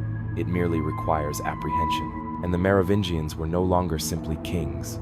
They had transmuted into prophecy itself, a prediction of return, a whisper that every ruler had to heed, irrespective of how firmly the crown rested upon their head. For if the bloodline were ever to reappear, if someone were to emerge with the appropriate name, the appropriate visage, the appropriate symbols, what retort could any monarch offer? The church might demand empirical proof. The populace would merely require a visceral conviction. And perhaps that is the true curse. Not that the Merovingians were eradicated, but that they bequeathed just enough to enable their resurgence. Across the English Channel, within the cool stone halls of English royalty, the Merovingians were seldom explicitly named, yet their specter consistently loomed. For the Plantagenets, the dynastic line that governed England from the mid-12th to 8th century onward, France was not merely an ancestral homeland. It was a formidable rival, a persistent threat, a festering wound that refused to heal. And deeply embedded beneath this political conflict, beneath the banners, the battles, and the treaties, lay an older anxiety, the inherent mythology of French kingship itself. The concept that France was not merely a nation but a land consecrated by a forgotten bloodline, one that the English would never truly possess. The Plantagenets were characterized by numerous qualities. They were ruthless, intelligent, occasionally theatrical, and notably, skilled genealogists. They meticulously traced their descent to the Norman dukes, who themselves originated from Viking raiders and Carolingian nobility. It constituted a composite legacy, yet one that, at least on paper, offered a semblance of royal continuity. What it conspicuously lacked, however, was the profound mystique of the Merovingians. That mystique still clung to France with the tenacity of incense permeating cathedral walls. In private, English chroniclers disparaged it. French kings were depicted as vain, excessively pious, and overly entrenched in ritual and myth. Yet beneath this derision lay an undeniable envy. France possessed something that England did not, a subterranean legacy that could be invoked when necessary, summoned like a silent army concealed beneath the throne. Consider the manner in which French coronations were conducted at Reims, the very site where Clovis had been baptized, and where the sacred oil employed in every subsequent French coronation was rumored to have descended miraculously from heaven in a dove-shaped vial. England possessed its own distinct rituals, certainly, but nothing quite as mythic. Westminster lacked the ancient gravity of Reims, and though the Plantagenets crowned themselves with considerable grandeur, there was always the subtle implication that French kings governed by divine lineage, whereas English kings ruled by conquest. This distinction relentlessly gnawed at the margins of diplomacy and warfare. During the Hundred Years' War, English claims to the French throne were framed in strictly legalistic terms: treaties, inheritance rights, royal marriages. However, beneath this surface, a deeper struggle brewed the contention, not merely for territory, but for symbolic legitimacy. If the French monarchy could trace its heritage back to a lineage sanctified in legend, if even whispers of Merovingian descent lingered in the aristocratic blood of France, then English claims would invariably feel tenuous, fabricated, and ultimately mortal. And perhaps this explains why English chroniclers began subtly undermining the concept of sacred blood. Geoffrey of Monmouth, writing in the 12th century, constructed an entire origin myth for Britain centered around King Arthur, another mystical ruler whose power originated not from the church or Rome, but from destiny. Arthur became England's counter-legend, their response to Clovis, a king who required no pope, who contended not for lineage, but for land and law. Yet, even this constituted a borrowed myth, predating the Plantagenets, and it never entirely nullified the distinctive French advantage. Meanwhile, in Paris, Capetian kings seldom explicitly invoked the Merovingians, but they did not need to. The architectural landscape achieved it for them: the tombs, the relics, the long and silent tradition of sacred rule. English spies frequently reported on these matters. In one preserved letter from Edward III's court, an agent in Reims notes that the oil is still guarded as if it were blood. He refers to the sacred chrism used in coronations, but the phrasing is telling. In France, oil and blood were almost interchangeable. Both possessed the power to make a king. An unusual anecdote from the reign of Richard II recounts that, during negotiations with French emissaries, one French nobleman reportedly made a veiled taunt: "Your king wears a crown, ours wears a legacy." The insult was not publicly reiterated, but it was remembered. And then, curiously, the English began to excavate literally. In the 14th and 15th centuries, interest in genealogy surged in England. Nobles commissioned scholars to trace their lineages back to Trojan heroes, biblical patriarchs, and even mythical Atlantean kings. And amidst this fervor, a few families began discreetly hinting at connections to early Frankish rulers, never overtly, never directly, but sufficiently to suggest that even the Plantagenets could not resist the allure of the Merovingian mythos.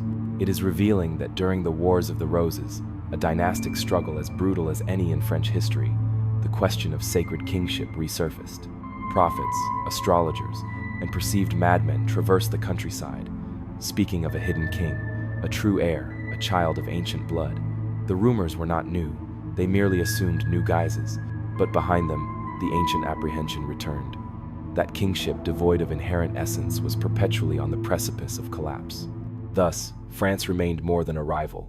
It functioned as a mirror, a realm where kings governed with the phantom of Merovec trailing behind them, even if they no longer dared to utter his name, a land whose very soil seemed to embody inherent legitimacy. And for England, whose own monarchy would fluctuate wildly between houses, religions, and revolutions, that consistency was maddening. To govern France was not merely to conquer territory, it was to lay claim to something more ancient than swords, to appropriate a whisper that kingship could transcend the political, that it could be inevitable. The Plantagenets never fully grasped that whisper. For all their victories, their strategic marriages, and their treaties, they remained outsiders to that profound narrative: kings in armor, not kings in prophecy. And perhaps they feared, more than anything, that one day, when thrones crumbled and crowns shattered, the sole name resounding would not be Plantagenet, but Merovingian. By the time the Bourbons ascended to the French throne in the late 16th century, the Merovingians had technically been absent for over a millennium. Yet, their presence somehow lingered, not within political documents or legal codes, but in something far more destabilizing: the private contemplations of reigning monarchs. For the Bourbons, who occupied their crowns during an era of printed books and shifting power dynamics, the Merovingians were no longer merely an arcane curiosity from forgotten chronicles. They constituted a distinct threat, a mythic benchmark of legitimacy that could never quite be replicated, yet could still be invoked by others. Henry IV, the inaugural Bourbon king, recognized he governed a fractured kingdom. France had been ravaged by religious wars, its populace bloodied by decades of Catholic and Protestant strife. His ascension was as much an act of political survival as it was divine favor. He converted from Protestantism to Catholicism, famously asserting that Paris is well worth a mass. However, beneath this performative unity lurked a deeper question. One his adversaries whispered more frequently than they proclaimed. Was he truly a rightful king? The Capetian dynasty had meticulously constructed a veneer of sacred continuity, but the Bourbons represented a cadet branch noble, certainly, but not crowned by the passage of centuries. They possessed no Clovis, no Dagobert, no sacred oil rumored to have miraculously descended from heaven itself. They were kings by bureaucratic paperwork, not by prophecy, and the populace intuitively perceived this distinction. In the 17th century, clandestine pamphlets began circulating in Paris and the southern provinces. Many constituted straightforward political critiques, accusing the Bourbons of avarice or timidity. However, others were more peculiar. One pamphlet, printed anonymously in Lyon, spoke of the crooked line of kings, usurpers of a deeper blood. Another warned that the hair shall grow again, and the name once hidden shall crack the lilies. The lilies, of course, referred to the Bourbon fleur-de-lis, and the hair required no explanatory footnote. The Merovingians had unequivocally re-entered the political discourse. More dangerously, certain nobles in southern France, particularly in Languedoc and Aquitaine, began subtly referencing ancestral claims that bypassed the Capetians. Their genealogies delved deeper, towards the shadowy figures of early Frankish kings. Some even claimed descent from Dagobert II, through illegitimate but spiritually sanctioned lines. These were not overt political threats, but they were narratives. And narratives, in a kingdom built upon fragile consensus, possessed the potential to become combustible. The Bourbons responded not with public denials, but with containment. Historical commissions were discreetly instructed to revise official genealogies. Royal patronage was heavily directed towards historians who emphasized the sanctity of the Capetian lineage, the divine right of post-Clovis monarchs, and the natural progression of power from Merovingians to Carolingians to contemporary kings. Convenient lacunae were left in the historical record. When Merovingian figures did appear in royal histories, they were invariably cast in a tragic or morally ambiguous light, kings undone by their own peculiarities, deemed unfit for the modern, rational crown. But the suspicion did not abate. Within the Palace of Versailles, beneath the gilded mirrors and marble halls, rumors proliferated. Certain advisors cautioned Louis XIV, the Sun King himself, that elements within the nobility might be cultivating perilous myths. Reports surfaced of private gatherings where ancient symbols were discussed, where books not sanctioned by church or crown were read by candlelight. One such book, known only from second-hand accounts, reportedly linked the Merovingians to a hidden thread of divine favor that bypassed all modern monarchs. Louis XIV, famously insecure despite his grandeur, took no chances. Censorship was intensified. Certain families were prohibited from publishing ancestral records. The Parisian archives underwent a discreet reorganization during which dozens of documents pertaining to early Frankish genealogy disappeared. No explanations were offered. No accusations were made. Yet, the message was clear. The Bourbons would not be haunted by ancient specters, at least not publicly. Nevertheless, privately, the apprehension persisted. It is said that Louis XV once inquired of a court historian during a private lesson, and if the bloodline survived, would it matter? The historian reportedly offered no reply. Even during the Enlightenment, when kings styled themselves as rational and modern, the dread endured, because the Merovingian threat was not political, nor even tangible. It was spiritual, a quiet apprehension that the throne of France, however ornate, however blessed, rested upon a concealed truth.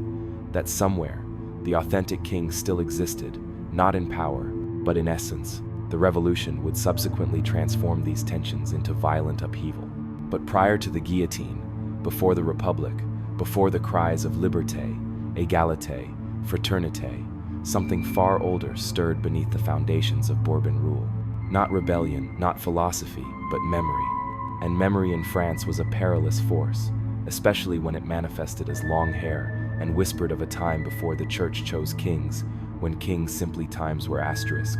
Napoleon Bonaparte crowned himself emperor in 1804, not king, but emperor. This was a deliberate distinction, a calculated signal that he was not merely resurrecting the old monarchy, but fundamentally re-envisioning it. Yet, for all his modernity, for all his revolutionary origins and Enlightenment rhetoric, Napoleon remained perpetually haunted by the same profound question that had troubled every preceding ruler: who genuinely possessed the right to govern France? The Bourbons had asserted divine sanction. The Revolution had claimed the will of the people. Napoleon asserted merit. But behind the triumphal arches and the laurel wreaths, another whisper began to circulate, a quieter, more ancient claim that the true lineage had never genuinely ceased to exist, that long before capes and guillotines, before Louis and Robespierre, there had been kings anointed not by pope or populace, but by something entirely different. Napoleon, of all individuals, comprehended the potency of that whisper. He was a master of symbols. He revived the Roman eagle. He enveloped himself in Caesar's shadow. But he also studied French history with an almost obsessive intensity.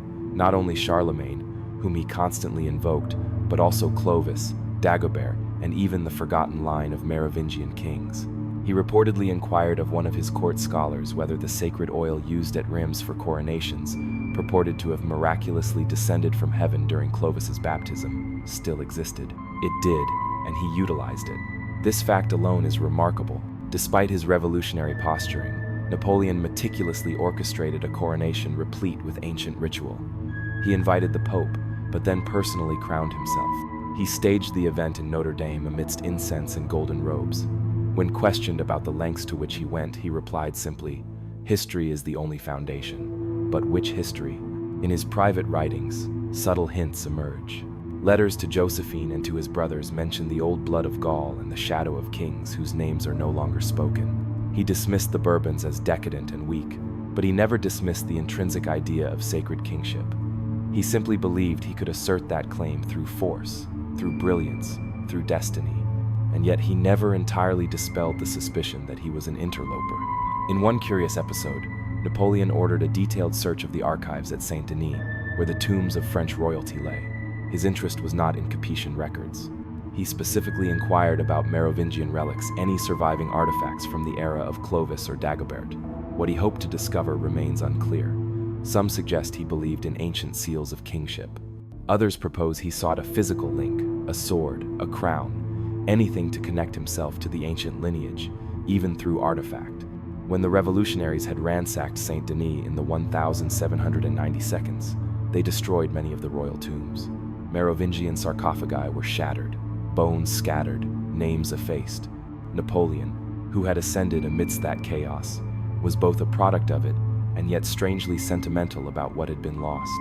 He ordered some of the remains reinterred with honors, not out of piety, but perhaps out of respect or apprehension. For deep down, he knew what every king of France had known, that buried beneath the republics and empires, beneath the reforms and constitutions, was a narrative that refused to die, a narrative asserting that kingship is not chosen, it is revealed. And the Merovingians had been revealed once, which implied it could happen again. Napoleon's own downfall mirrored this pattern. After his defeat, the Bourbons returned, but they never fully regained the mythic aura they had lost. They ruled precariously, with more ceremony than substance. And in the subsequent years, conspiracy theories proliferated. In 1832, a clandestine society known as the Priory of Sion, later popularized by 20th century fiction, but possibly based on earlier orders, was rumored to protect the bloodline of Dagobert II. Whether the group was genuinely real or not is inconsequential. What matters is that people believed it could be, that even in the industrial age, even as trains traversed Europe and gas lamps illuminated its streets, the myth of the Merovingians still cast its shadow. And Napoleon, in turn, became part of that myth. Some fringe theorists claimed he had uncovered proof of the bloodline. Others believed he attempted to graft himself onto it through secret marriages or fabricated genealogies. None of this can be empirically substantiated, but what matters, what always matters, is that the narrative endured. Ultimately, Napoleon died in exile under surveillance, surrounded by suspicious physicians and loyal servants, a man who had once crowned himself before a pope, now interred on a remote island. But the lineage he feared, that lineage perhaps still lived, not in palaces, not in parliaments, but in legend, patiently awaiting its moment. Because what Napoleon may have comprehended too late is what the Merovingians embodied more profoundly than any who came after. Power does not always roar. Sometimes it simply refuses to dissipate. The Vatican has consistently functioned as a custodian of secrets. Beyond the opulent chapels and resonant cathedrals lies a more obscure, deeper archive, less concerned with scripture than with fundamental stability. And within the labyrinthine recesses beneath St. Peter's Basilica, amidst the whispered pages of suppressed texts and sealed correspondence, the Merovingians never entirely disappear, not fully, not ever. Officially, the Church has long since moved beyond them. The Vatican's historical records, papal bulls, and authorized chronologies accord the Merovingians only fleeting acknowledgement. Clovis's baptism is celebrated, Dagobert's sainthood mentioned. The remainder of the dynasty is sidelined with deliberate restraint. However, upon examining beyond the public record into the shadowed corners of ecclesiastical history, something far more peculiar emerges. Not erasure, but rather meticulous surveillance. This began perhaps with Pope Zachary in the 8th century when he endorsed Pepin the Short's claim to the throne, effectively sanctioning the Carolingian coup that deposed the Merovingians. That decision was not merely political, it was profoundly theological. The papacy had chosen its partner, and in doing so, had also selected an entity to discreetly monitor thereafter. The Church had replaced kings who governed by inherent blood right with those who governed by explicit blessing, and that blessing, once conferred, had to be perpetually defended. Thus, the Vatican maintained vigilance. Medieval records indicate scattered instances where Merovingian references were flagged, catalogued, or subtly removed from circulation. A letter from Pope John VIII to a bishop in southern France cautions against local priests invoking names not sanctioned in canon. He refrains from explicitly naming the Merovingians, but the region and the temporal context strongly suggest Dagobert II. The bishop was instructed to realign liturgical memory, a polite directive to forget. Yet, forgetting seldom proves effective. In the Renaissance, as printing presses began disseminating unauthorized texts with uncontrolled fervor, the Church redirected its attention to genealogies. Papal censors reviewed lineages with the same intensity typically reserved for theological heresies. Several were outright rejected, not for being inaccurate, but for being two times accurate, too eager to connect contemporary families to ancient, purportedly sanctified blood. One such document, known only through fragments quoted in a 17th century Inquisition report, asserted that a noble house in Lorraine possessed direct descent from Dagobert II. It included names, locations, and even a copy of a baptismal seal reportedly bearing the Merovingian serpent. The family, unnamed in the report, was subsequently compelled to restructure its ancestry to emphasize Carolingian connections. The seal vanished. Then came the Jesuits. In the 16th and 17th centuries, as the Church grappled with challenges from Protestants and philosophers, it also reasserted control over its own foundational myths. The Jesuits, intellectually brilliant and meticulously organized, were tasked with crafting a narrative that underscored papal authority and doctrinal purity. They systematically cataloged saints, canonized monarchs, and standardized church history.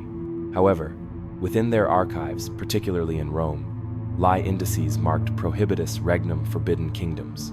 Among them are fragments pertaining to the Merovingians, letters between bishops speculating on the bloodline's possible survival, reports from France detailing pilgrims visiting illicit tombs, and even inquiries into relics associated with Merovingian queens, relics whose existence had never been officially recognized. Why maintain these records at all? Because a perceived threat, even one deeply embedded in legend, necessitates ongoing monitoring. During the Enlightenment, the Church's approach transitioned from outright suppression to strategic containment. Vatican archivists commenced compiling what might be best described as mythological dossiers, collections of documents, not because their contents were believed, but because others believed them, a form of theological threat assessment. The Merovingians had become categorized as a specific type of risk.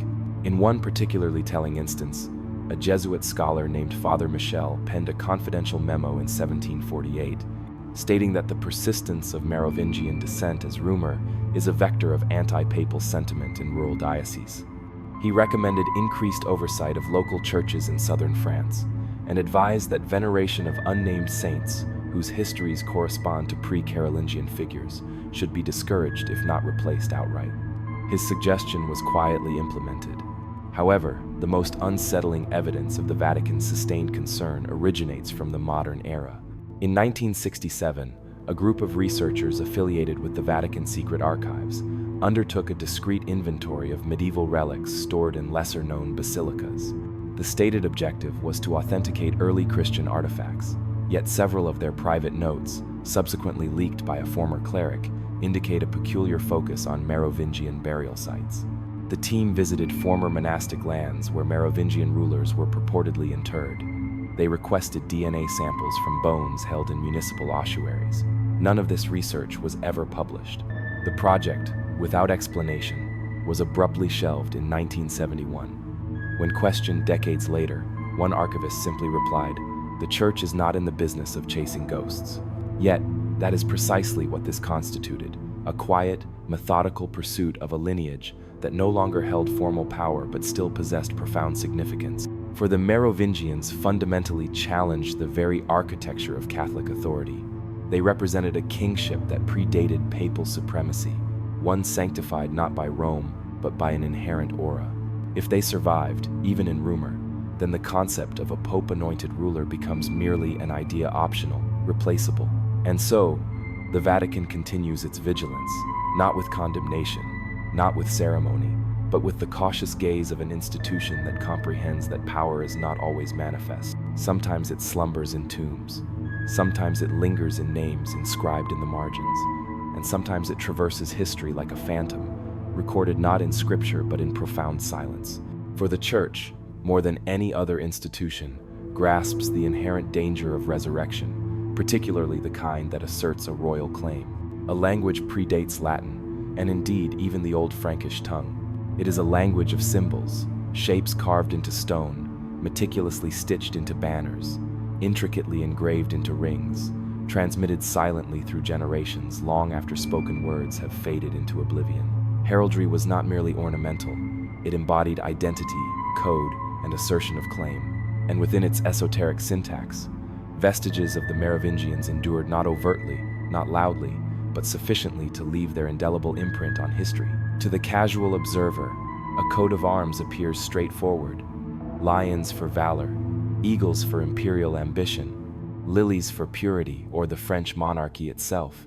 However, to those possessing the requisite knowledge, certain combinations, recurring patterns, concealed sigils, and anomalous tinctures narrated a profoundly different story, one that did not conclude with Childeric III confined to a monastery, but rather suggested that someone had continued to bear the ancient banner, discreetly and diligently. The narrative curiously commences with bees. When Childeric I's tomb was discovered in 1,653 inches Tournai, it generated considerable interest. Among the relics found were hundreds of minute golden bees, scattered like votive offerings among his remains. At the time, scholars struggled to interpret them. Bees were not a standard royal emblem, yet their presence in such numbers and with such clear intentionality marked them as more than mere ornamentation. Some believed they symbolized immortality, others interpreted them as a sign of sacred kingship, each bee representing a facet of divine order, structured, industrious, eternal. Napoleon would later adopt the bee as his imperial emblem, deliberately bypassing the Bourbon fleur-de-lis in favor of this older, more enigmatic symbol. He proclaimed continuity with Charlemagne, but the bees subtly alluded to something deeper, something distinctly Merovingian. That alone would be intriguing.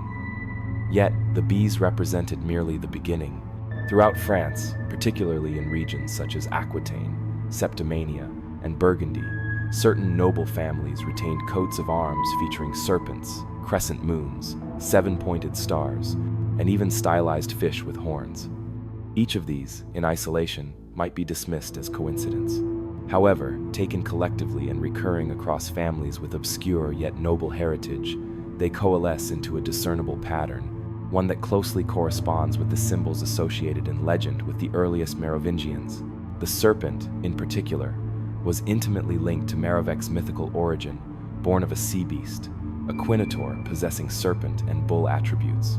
In later folklore, Merovingian kings were rumored to bear a mark, sometimes described as a serpent-shaped birthmark near the shoulder or thigh. Heraldic serpents, rare and frequently stylized in unusual ways, began appearing in the crests of families who claimed no direct royal descent, but who held lands once associated with Merovingian sanctuaries.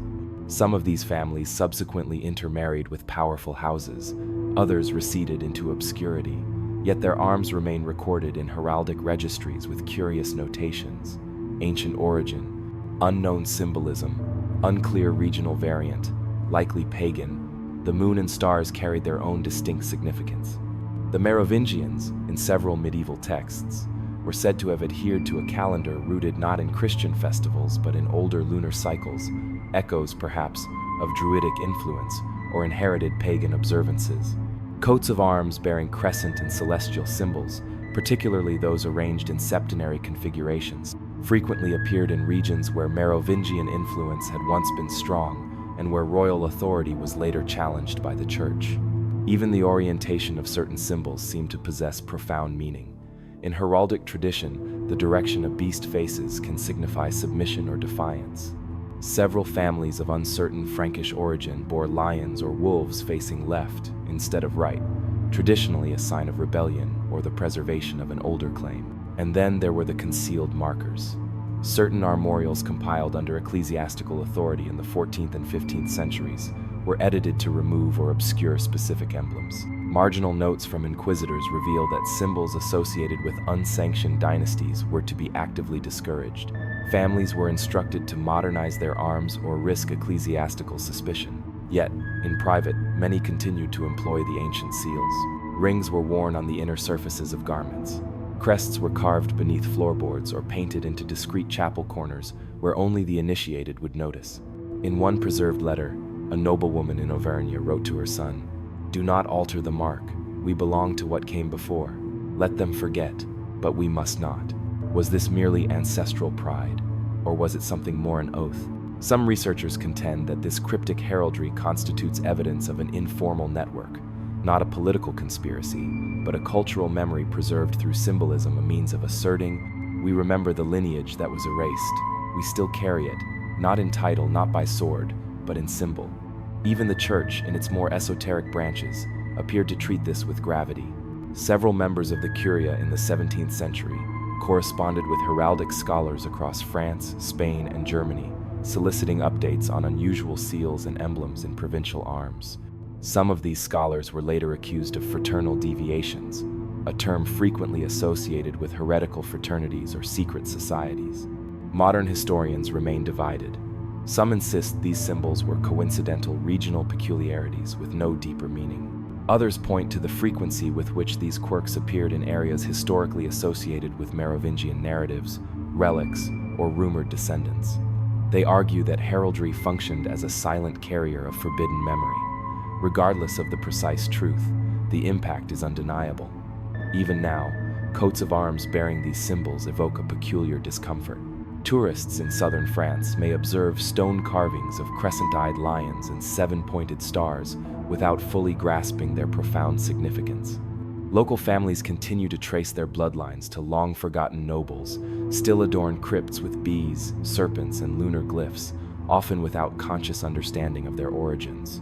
Or perhaps they do understand, and simply choose not to articulate it, for some narratives are too ancient for words, some legacies too subtle for official records, and some bloodlines denied their rightful crowns, instead inscribed themselves into symbols carved in shadow, awaiting recognition, preserved in ink and iron, accessible to those who still comprehend the language. And the Merovingians, it appears, speak it fluently. By the late 18th century, France simmered as a cauldron of profound discontent. Whispers had escalated into overt declarations. The divine right of kings, once considered unassailable, fractured under the immense pressure of widespread hunger, pervasive corruption, and the burgeoning ideals of the Enlightenment. The Bourbon monarchy, descendants of Capetian pride and Crusader glory, found itself exposed and precarious. Yet, beneath the proliferation of pamphlets and the grim efficiency of guillotines, beneath the intricate philosophical debates and the surging mobs, a more peculiar narrative unfurled like smoke through Parisian salons and clandestine gatherings. The monarchy itself was cursed. And that curse, it was posited, extended far beyond Louis XVI, reaching back to the Merovingians.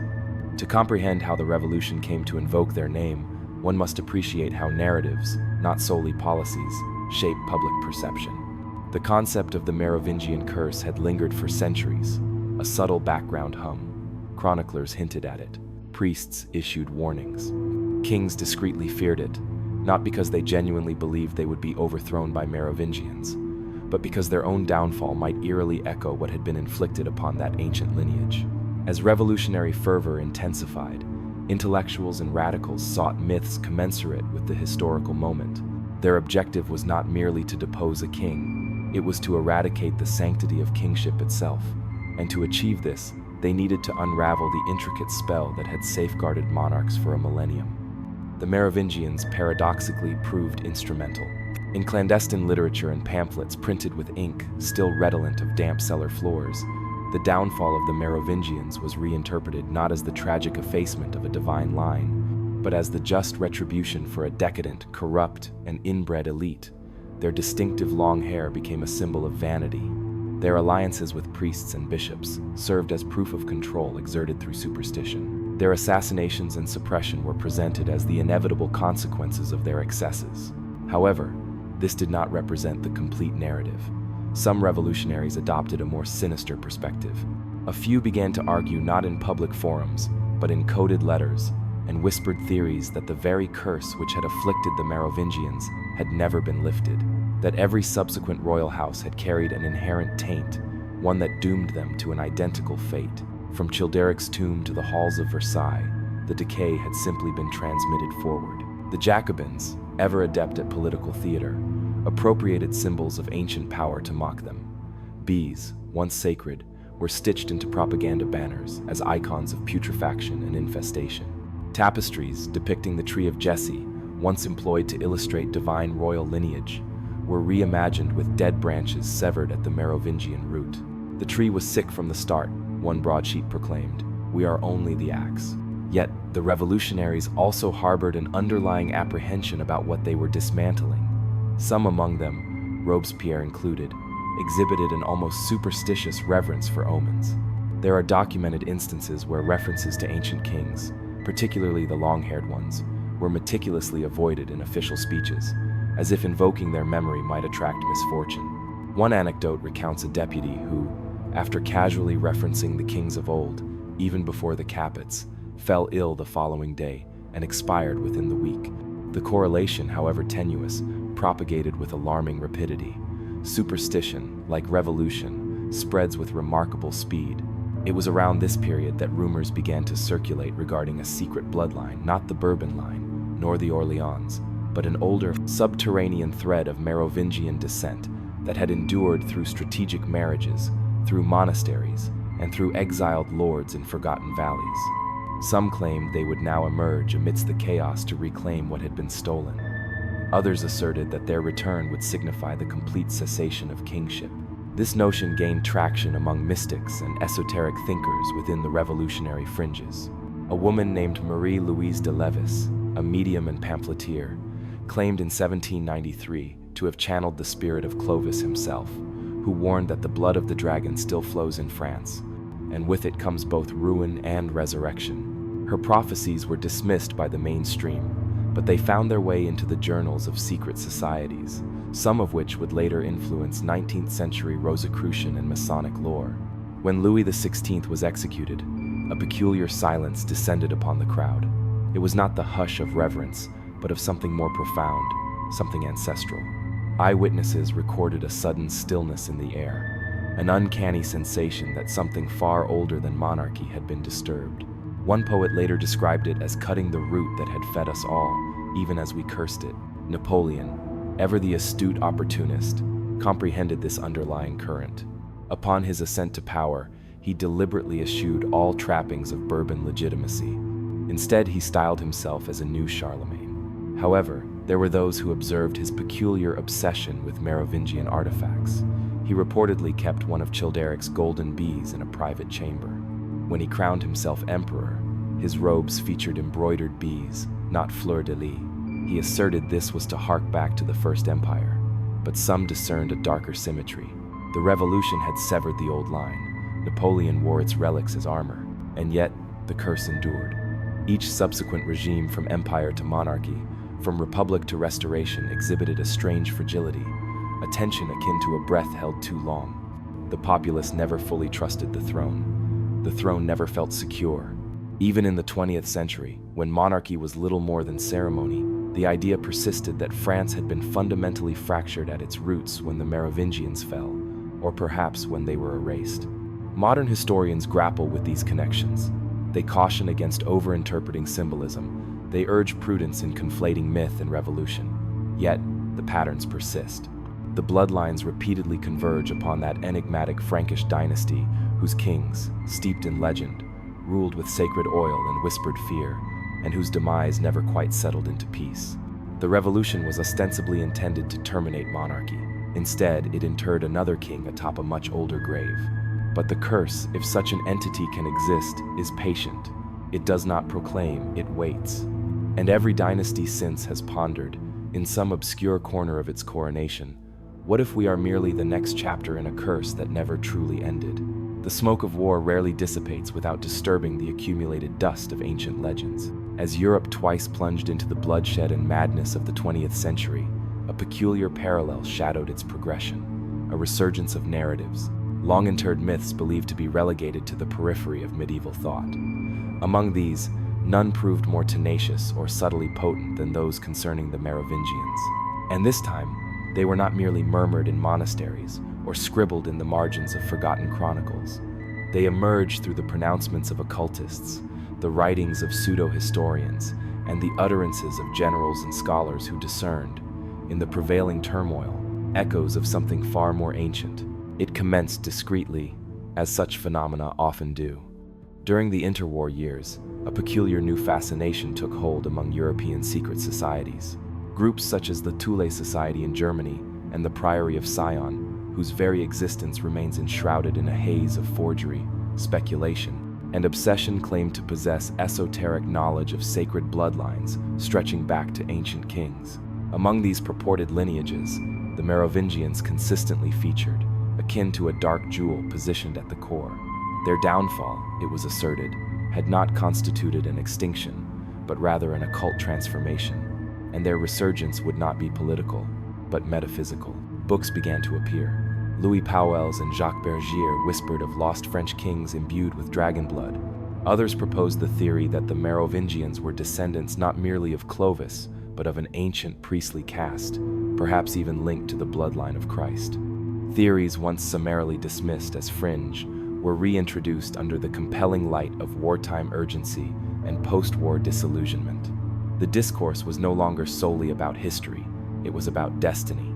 One particularly strange revival occurred during the Nazi regime. Elements within the SS, especially under Heinrich Himmler, harbored a profound fascination with mystical history. In their ideological framework, the Merovingians represented a primordial purity, a lineage of rulers predating the perceived corruption of Rome and papal interference. Some SS researchers even speculated that Merovingian kings were akin to ancient Germanic seers beings who governed not merely with military might but with divine foresight.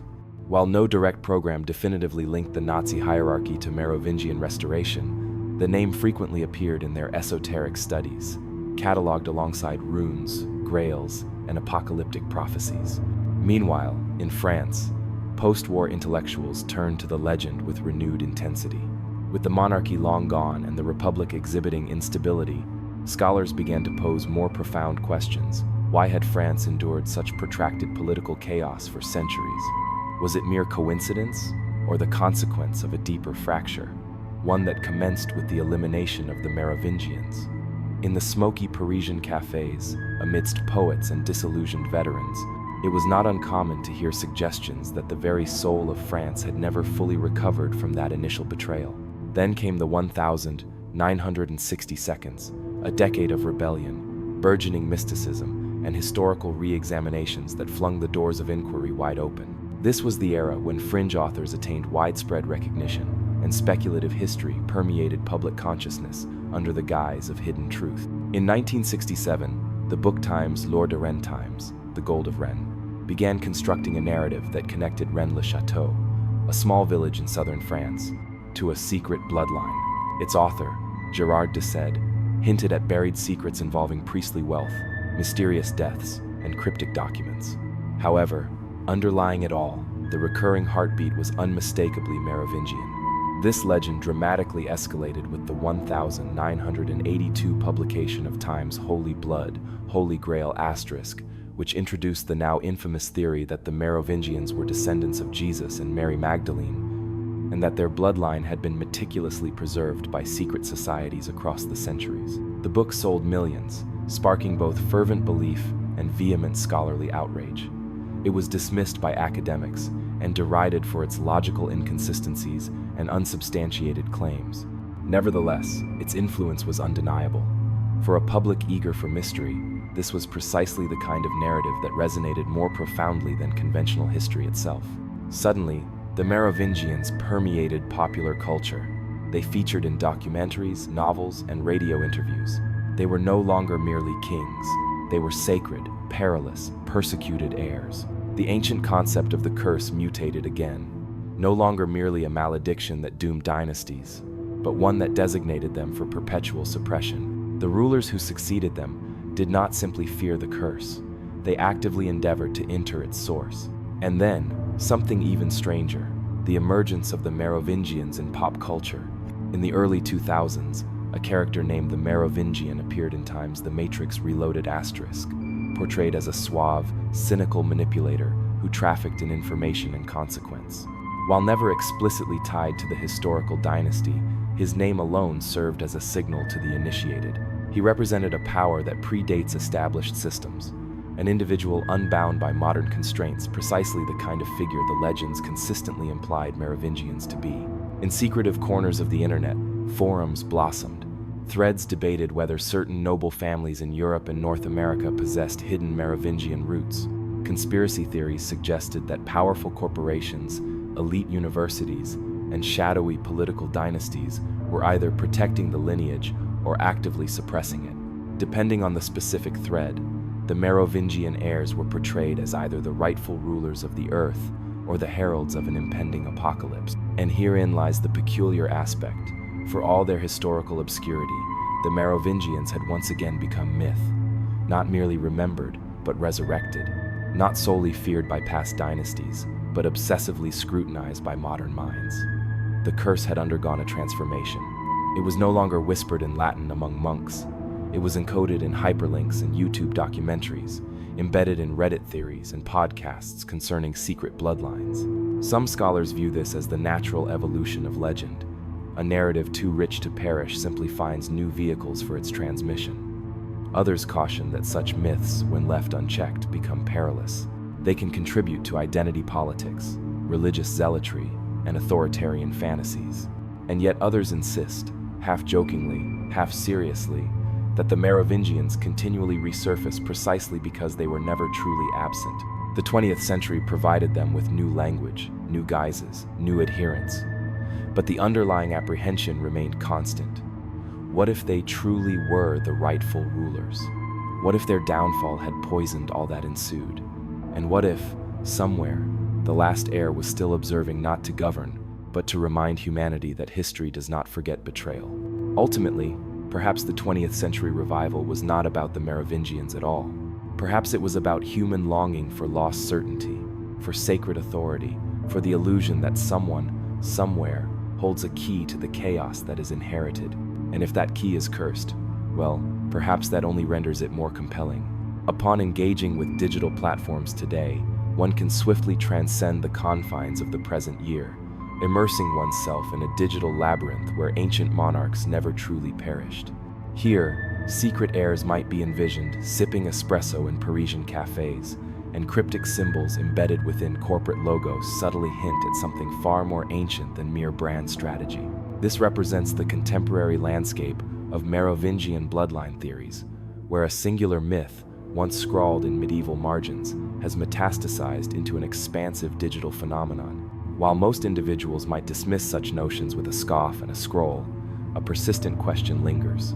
Why does this particular narrative repeatedly resurface? Why do individuals of considerable influence, royalty, politicians, billionaires still engage in extensive efforts to dismiss, deflect, or, in some peculiar instances, subtly embrace it? Let us begin with the most straightforward premise, one that resonates with the plot of a fictional thriller yet has endured for decades, that descendants of the Merovingians exist among us, not metaphorically, but literally. Some proponents assert that these descendants are concealed within today's most powerful families. The Windsors and the Rothschilds are frequently implicated, while the Bush or Kennedy clans are occasionally invoked, depending on the specific source and the digital community being explored. While the names may vary, the fundamental premise remains consistent. The curse was not one of extinction, but of exile, surveillance, and quiet perseverance. In the late 20th century, these concepts gained a peculiar boost in credibility when fringe publications, frequently designed with the aesthetic of serious scholarship, began publishing purported genealogical charts linking modern families to Merovingian kings. These charts are invariably replete with questionable interpretive leaps, medieval marriages that no credible historian can verify, and gaps conveniently rationalized by references to lost records or clandestine orders. Nevertheless, they circulate widely. They are discussed at esoteric conferences, discreetly mentioned in elite gatherings, and more recently, transformed into narratives that attract millions of online views. One particularly enduring claim posits that the Merovingian line never truly vanished because it was never entirely public to begin with. Some theorists argue that Clovis and his descendants merely fulfilled a public role, a superficial dynasty intended to divert attention from a deeper bloodline that passed through priestesses, seers, and unacknowledged children. This theory taps into a broader recurring theme, that female lineages, often disregarded by traditional succession protocols, carried the sacred blood through hidden wombs. It is an idea simultaneously empowering and unsettling, frequently romanticized but historically tenuous. A darker interpretation emerged in the 2000s, that global elites do not merely safeguard the Merovingian bloodline but rather venerate it, or, more ominously, fear it. In certain conspiracy circles, the Merovingians are presented as avatars of an ancient force, one predating Christianity, perhaps even humanity itself. They are linked, without supporting evidence naturally, to serpent cults, Sumerian demigods, and extraterrestrial interventions. One modern theory even suggests that certain genetic traits, such as Rh-negative blood, signify Merovingian descent. These claims are almost invariably accompanied by ominous music, slow-motion zooms on royal portraits, and fonts designed to exude skepticism towards mainstream narratives.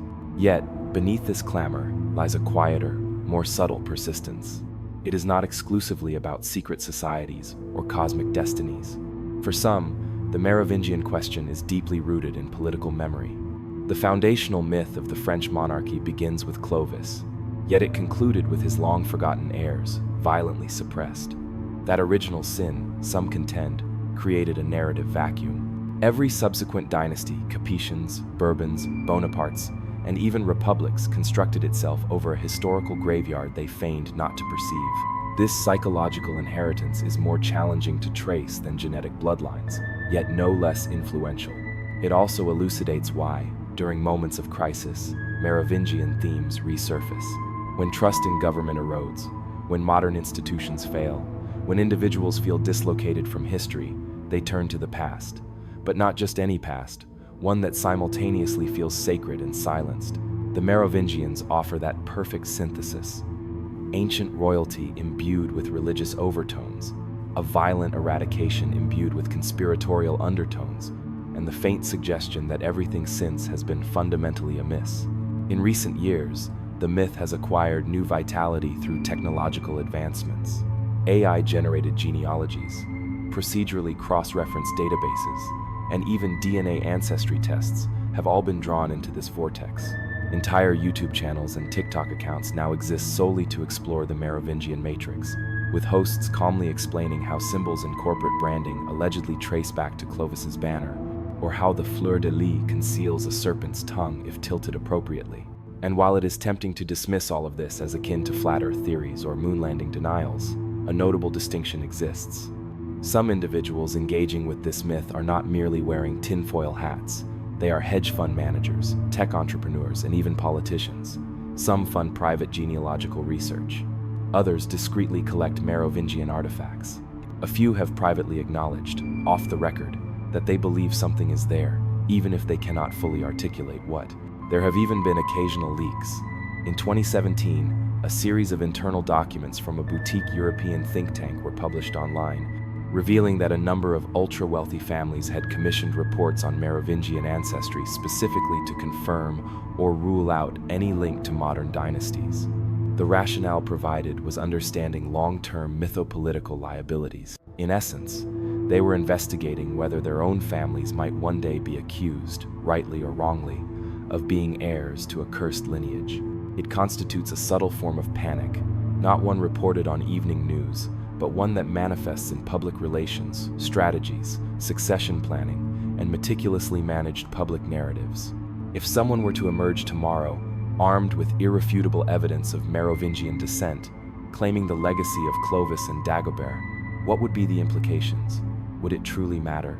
Or would the mere fact that so many dynasties throughout centuries attempted to suppress such a claim be sufficient to ignite a political conflagration? This represents the essence of the curse in the modern age.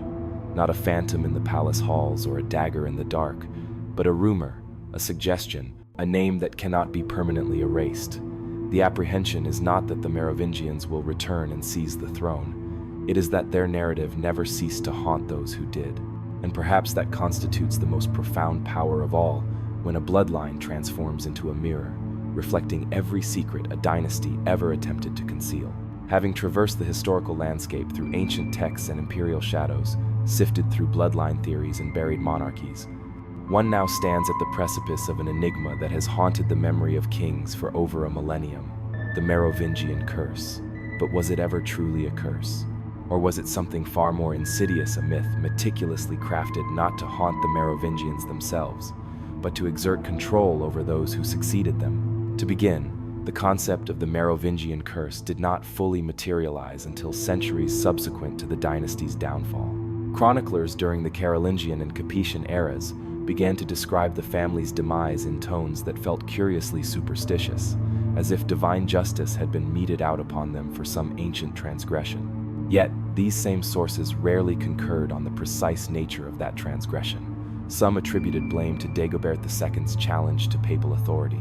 Others whispered of unholy rituals, and still others suggested that the Merovingians fell simply because they were inherently too proximate to the divine. That inherent contradiction is telling. A genuine curse typically adheres to a consistent logic. This particular one, however, shifted to accommodate the apprehensions of each new ruler. This leads to an uncomfortable realization. The Merovingian curse may not have been a cautionary tale from the past. It may have functioned as a strategic instrument of the present, a form of psychological warfare, the perfect bogeyman for apprehensive monarchs. Consider the implications. What more effective method exists to discredit any potential rival, especially one possessing even a faint trace of noble lineage, than to associate them with a doomed family? What superior means could there be to sanctify one's own rule than to imply that one's predecessors had been judged and found wanting by heaven itself? This manipulation of the Merovingian myth is particularly evident in its selective application. During periods of dynastic crisis, the narrative would resurface in whispered court rumors, in peculiar additions to family trees, and in forbidden manuscripts discreetly circulated among scholars. However, during times of stability, profound silence prevailed, not a trace. It is almost as if the narrative was held on a leash, brought forth only when it served a specific purpose. And who controlled this leash? In many instances, the Church. As previously observed, papal archives conspicuously avoid explicit mention of the dynasty, even when discussing contemporaneous events. This absence speaks volumes. It was not ignorance, but a deliberate strategy. By refusing to explicitly name the Merovingians, the Church created a void where rumors could flourish. Every noble who pondered their ancestry, every king haunted by an enigmatic emblem in a cathedral carving, was left to imagine the gravest possibilities. It constituted a passive form of suppression, designed not to erase, but to unsettle. Then came the Renaissance, the Enlightenment, and the Revolution eras that ostensibly promised to banish superstition. Yet even then, the Merovingian curse persisted. Napoleon, who forcefully reshaped Europe and fashioned his own imperial mythology, still cast a wary glance at Clovis's crown. Revolutionaries branded their adversaries as heirs of ancient corruption, and modern scholars debated whether Merovingian claims to sacred kingship echoed pre-Christian rites.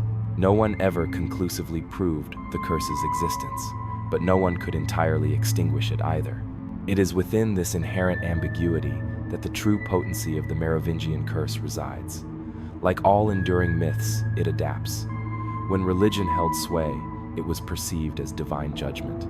When scientific inquiry ascended, it transmuted into a genetic enigma.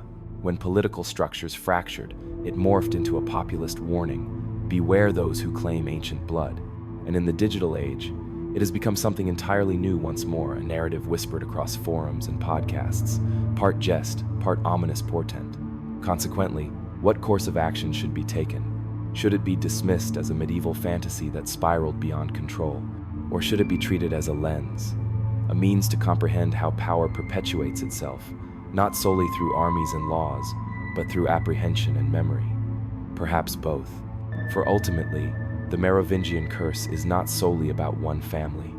It is about all who aspire to govern. It is the persistent echo of a truth no dynasty willingly confronts: that legitimacy is inherently fragile, that history possesses a profound and enduring memory, and that sometimes the past steadfastly refuses to remain interred. And perhaps that is precisely why no king, no emperor, no president has ever dared to openly embrace the Merovingian legacy, not because they believed in the curse, but because they could not risk that others might.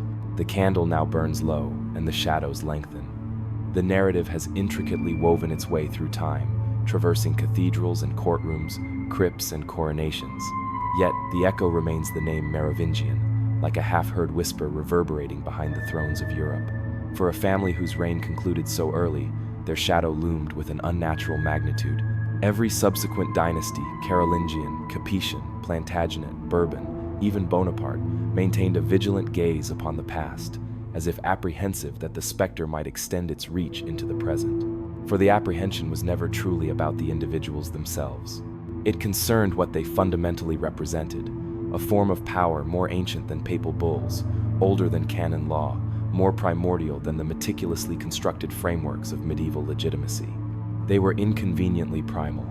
They did not solicit permission. Their rule was perceived as ordained by something entirely different, and that constituted the core dilemma. A king crowned by tradition is susceptible to control. A king who asserts that his blood resonates with something ancient that represents an entirely different caliber of threat. Consequently, their memory was distorted, interred, reframed. The curse was not merely a narrative, it was a deliberate strategy. Dynasties needed to consign them to oblivion. But attempting to erase something so potent is akin to trying to drain a river with a mere bucket. The narratives infiltrated back through symbols, through rebellions, through clandestine societies, and through speculative histories. No one could entirely eradicate the myth, they could only suppress it, and even that proved temporary. In modernity, there are no kings adorned in shining mail, no royal edicts etched in wax, yet power continues to assume various guises. Bloodlines still hold significance, even if they manifest as corporations, dynasties of wealth, or unseen networks of influence. And within that nebulous space, the Merovingians resurface, not as rulers, but as potent metaphors for forgotten truths, for ancient roots, for the pervasive idea that something long interred might one day return and assert a claim to what was usurped. Therefore, when contemporary leaders cast a retrospective glance, it is not an act of superstition, it is an act of survival. The Merovingians are not returning, they never needed to. Their curse was never about vengeance, it was about memory. And memory, unlike empires, never truly perishes.